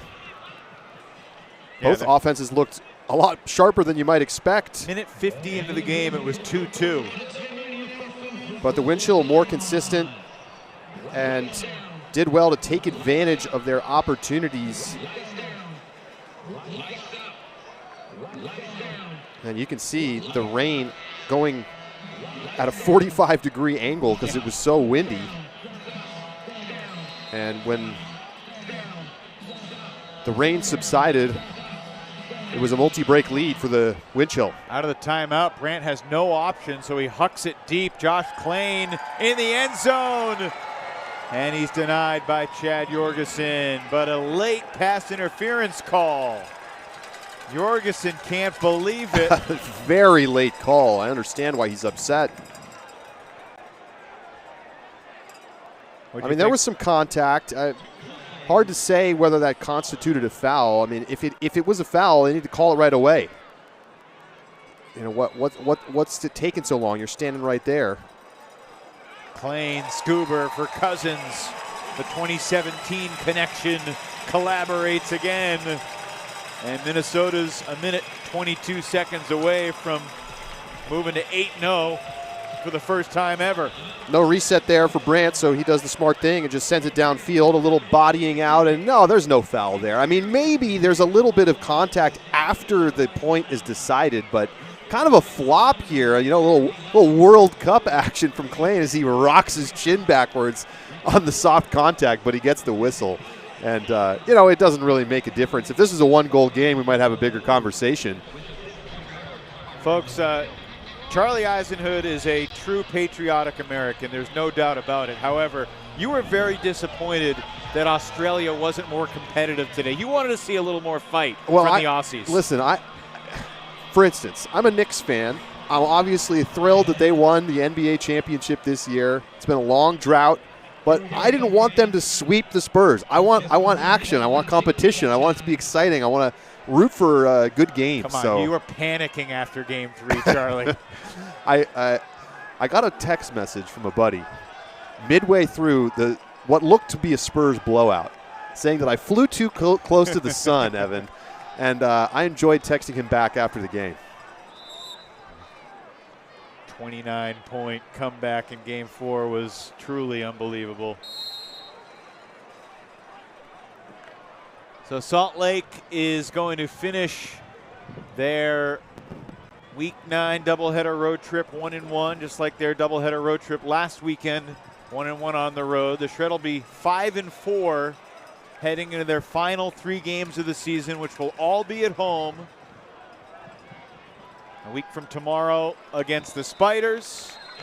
And then after that, a home game against Seattle on the 4th of July, followed by Week 13, Friday night Frisbee against Oakland.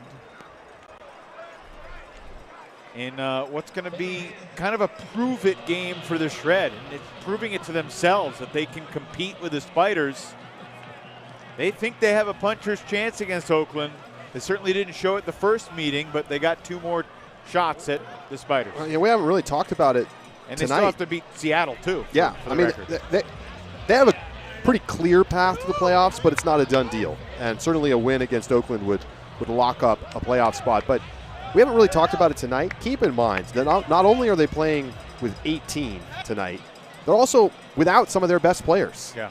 And I think overall it was a pretty good road trip for the Shred, despite the blowout in the first quarter. But, you know, Jacob Miller's going to come back, and we're going to see Joe Merrill come back. There's some big players for the Shred that are going to boost them as they look to make the push into the playoffs. Will Brandt coming under. The fans want one more deep shot, Charlie, but they're going to get a turnover from Brandt instead. Maybe a deep shot going the other way. No such thing as a 4-point play. Minnesota is going to improve to 8-0, but Salt Lake with a chance for one more. Cross field at the buzzer. It's blocked. Josh Klain, Mr. Defense, gets it done. And the wind chill remain one of just two undefeated teams left here in week 9 of the UFA season. They win it 20-16 over the visiting Salt Lake Shred.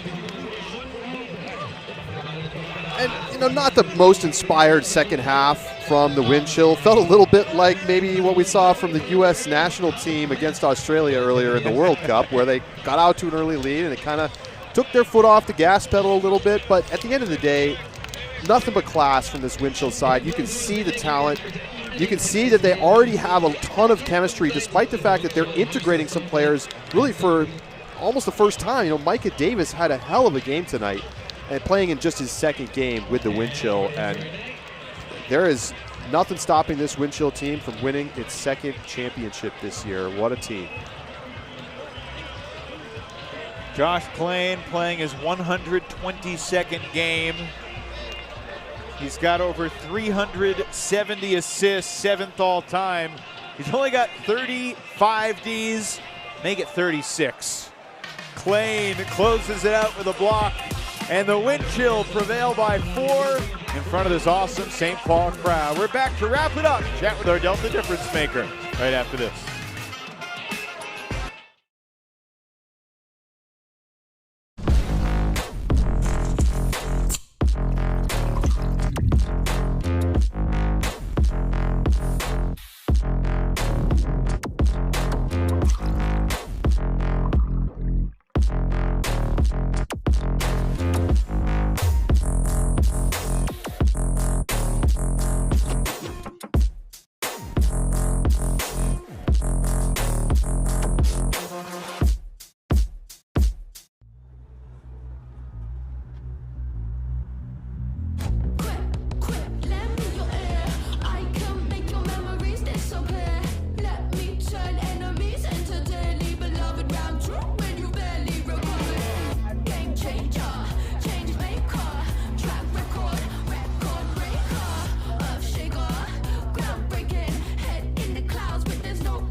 Minnesota Wind Chill entered the UFA back in 2013. They went 4-12 in their inaugural season.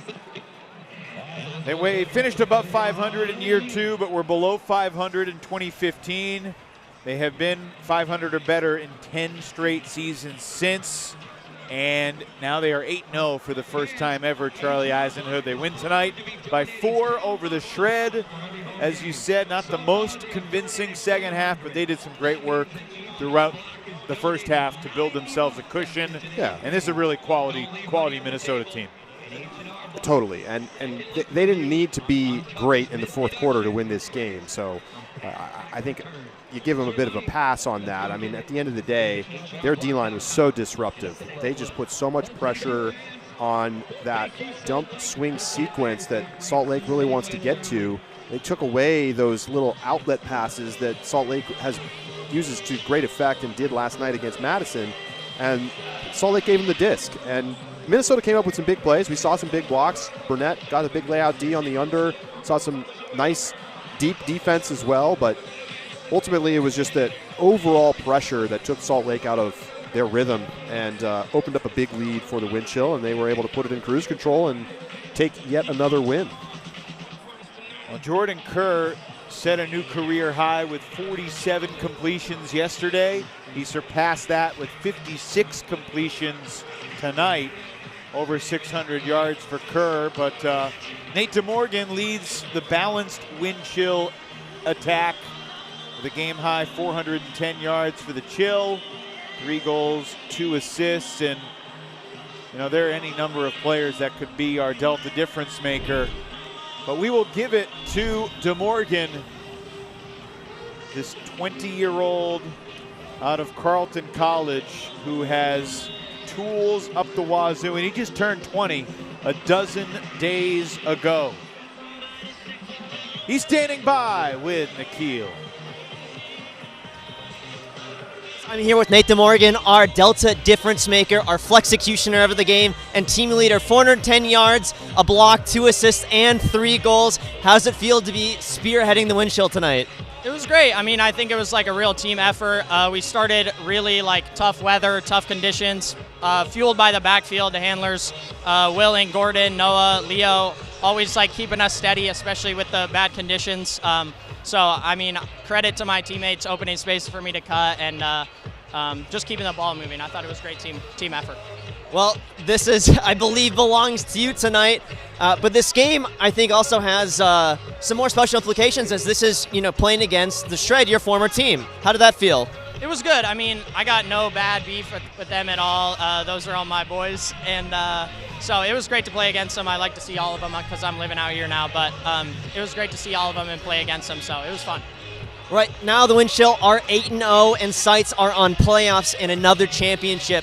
What is the atmosphere like? What does it mean to be a part of this roster? What are you looking forward to in the back half of the season? Yeah, it's great. I mean, we're super competitive all the time at practice and games. It's great.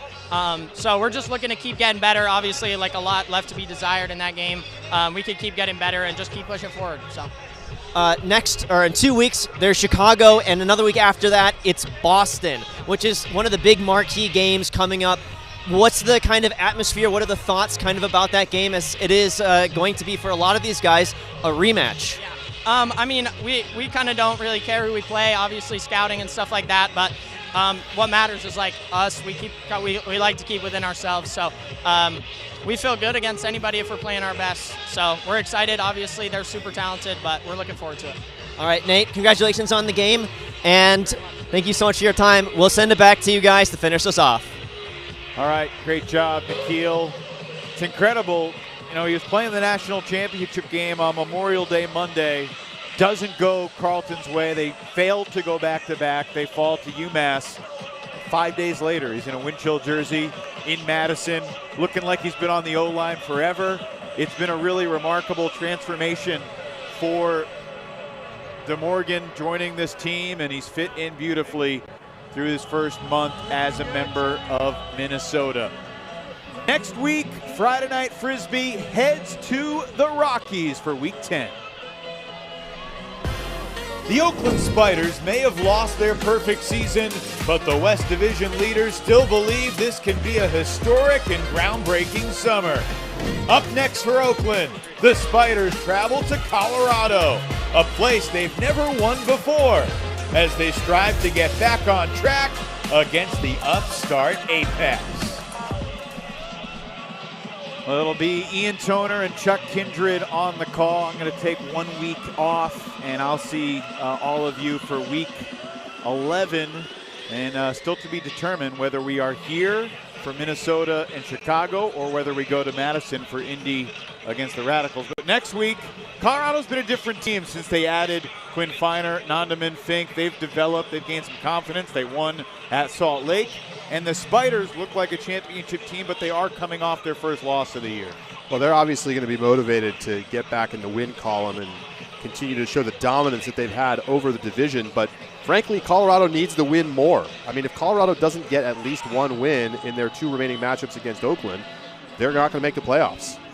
It's this team right here in Salt Lake that's got the front path to that spot. So huge game for Colorado and kind of like more of a get-right game for the leading Oakland Spiders. Final thoughts on tonight. This is a Minnesota team that won the title 2 years ago. They were in the finals last year, and yet it feels obvious to say this is the best version of the Wind Chill ever, right? Oh, no question about it. I mean, we've never seen a team with this much depth, this much balance between their offense and their defense, the ability with both lines to play defense and offense, right? So when there are turnovers, they're not out of position. They're not feeling like there's no chance for them. They can get the ball back when they have O-line turnovers. And when their defense gets a block, they don't have to immediately call a timeout. They can trust the players on the field to go out there and put it in the end zone. And so that's huge. And they've, obviously they didn't play their best in the second half, but they didn't need to. So you got to feel great if you're a Wind Chill fan. They're clicking right now. They're 8-0. They'll most likely get to 9-0 and 10-0 when they play Chicago and Pittsburgh in a couple of weeks. And then on July 11th, they get Boston. And that will be a highly anticipated championship rematch. Early tonight, the weather was brutal. It was pretty riveting, though. Minnesota handled the conditions absolutely masterfully. And Salt Lake had plenty of moments tonight. The athletic bids from Kimball Pugh. And we saw Ben Ashton get a Callahan, but in the end, too much depth, too much talent, too much greatness from guys like Justin Burnett. There are guys on this team. We didn't even talk too much about Lucas Ambrose tonight. We had this whole package planned on how he's leading the league in blocks over the last 4 seasons by 13 blocks over Jeff Babbitt. There's too many good players for Minnesota to really go deep on everybody. Well, and that's the luxury that they have now. You've got an incredible defender on your O-line and Noah Kuhlman, and you've got Lucas Ambrose not getting discussed much in the broadcast, even though he might be the best defender in the league. Yeah, it's been an incredible few years for Ambrose and for this Minnesota franchise. Meanwhile, on WatchUFA.tv right now, Austin and San Diego are currently tied in the final seconds. Make sure you check that out, WatchUFA.tv. It has been a pleasure sharing the microphone this weekend with the great Charlie Eisenhood, Ultiworld's own ultimate legend. Charlie, look forward to seeing you in a couple weeks. Can't wait, Evan. Enjoy your week off. Yeah. You deserve it. Thank you very much. It'll be fun. Look forward to watching Ian and Chuck next week from Colorado. Final score tonight, Minnesota 20, Salt Lake 16. Thanks so much for being with us on Friday Night Frisbee. For Charlie Eisenhood and our whole crew, I'm Evan Leffler saying good night from an amazing atmosphere here in Seafoam Stadium in St. Paul.